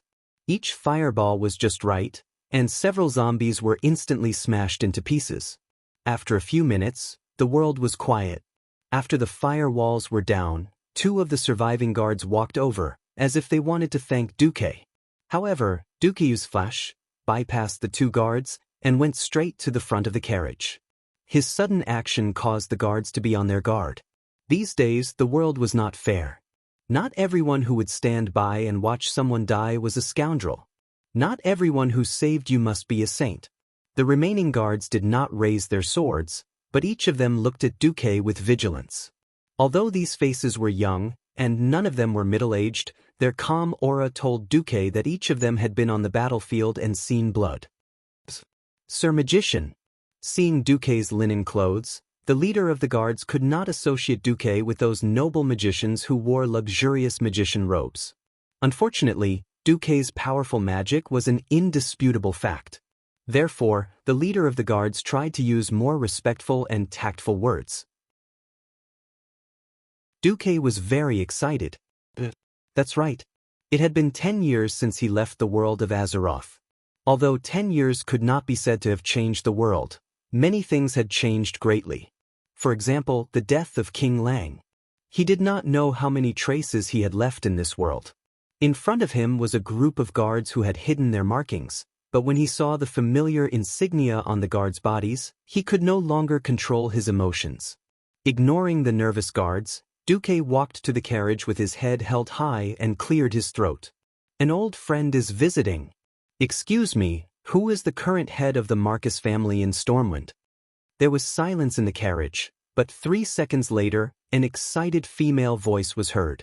It was me, but now, it's you. Ah! Before Duque could react, he only saw the carriage door suddenly burst open, and then a slim figure, like a moth flying into a flame, threw herself at Duque. The confused Duque had a terrible intimate contact with the back of his head against the black ground. The next moment, he felt a soft and sweet touch on his lips. You're tuning in to the Wang Lin's Journey YouTube channel. Don't forget to subscribe and join us on this journey to catch the most captivating stories.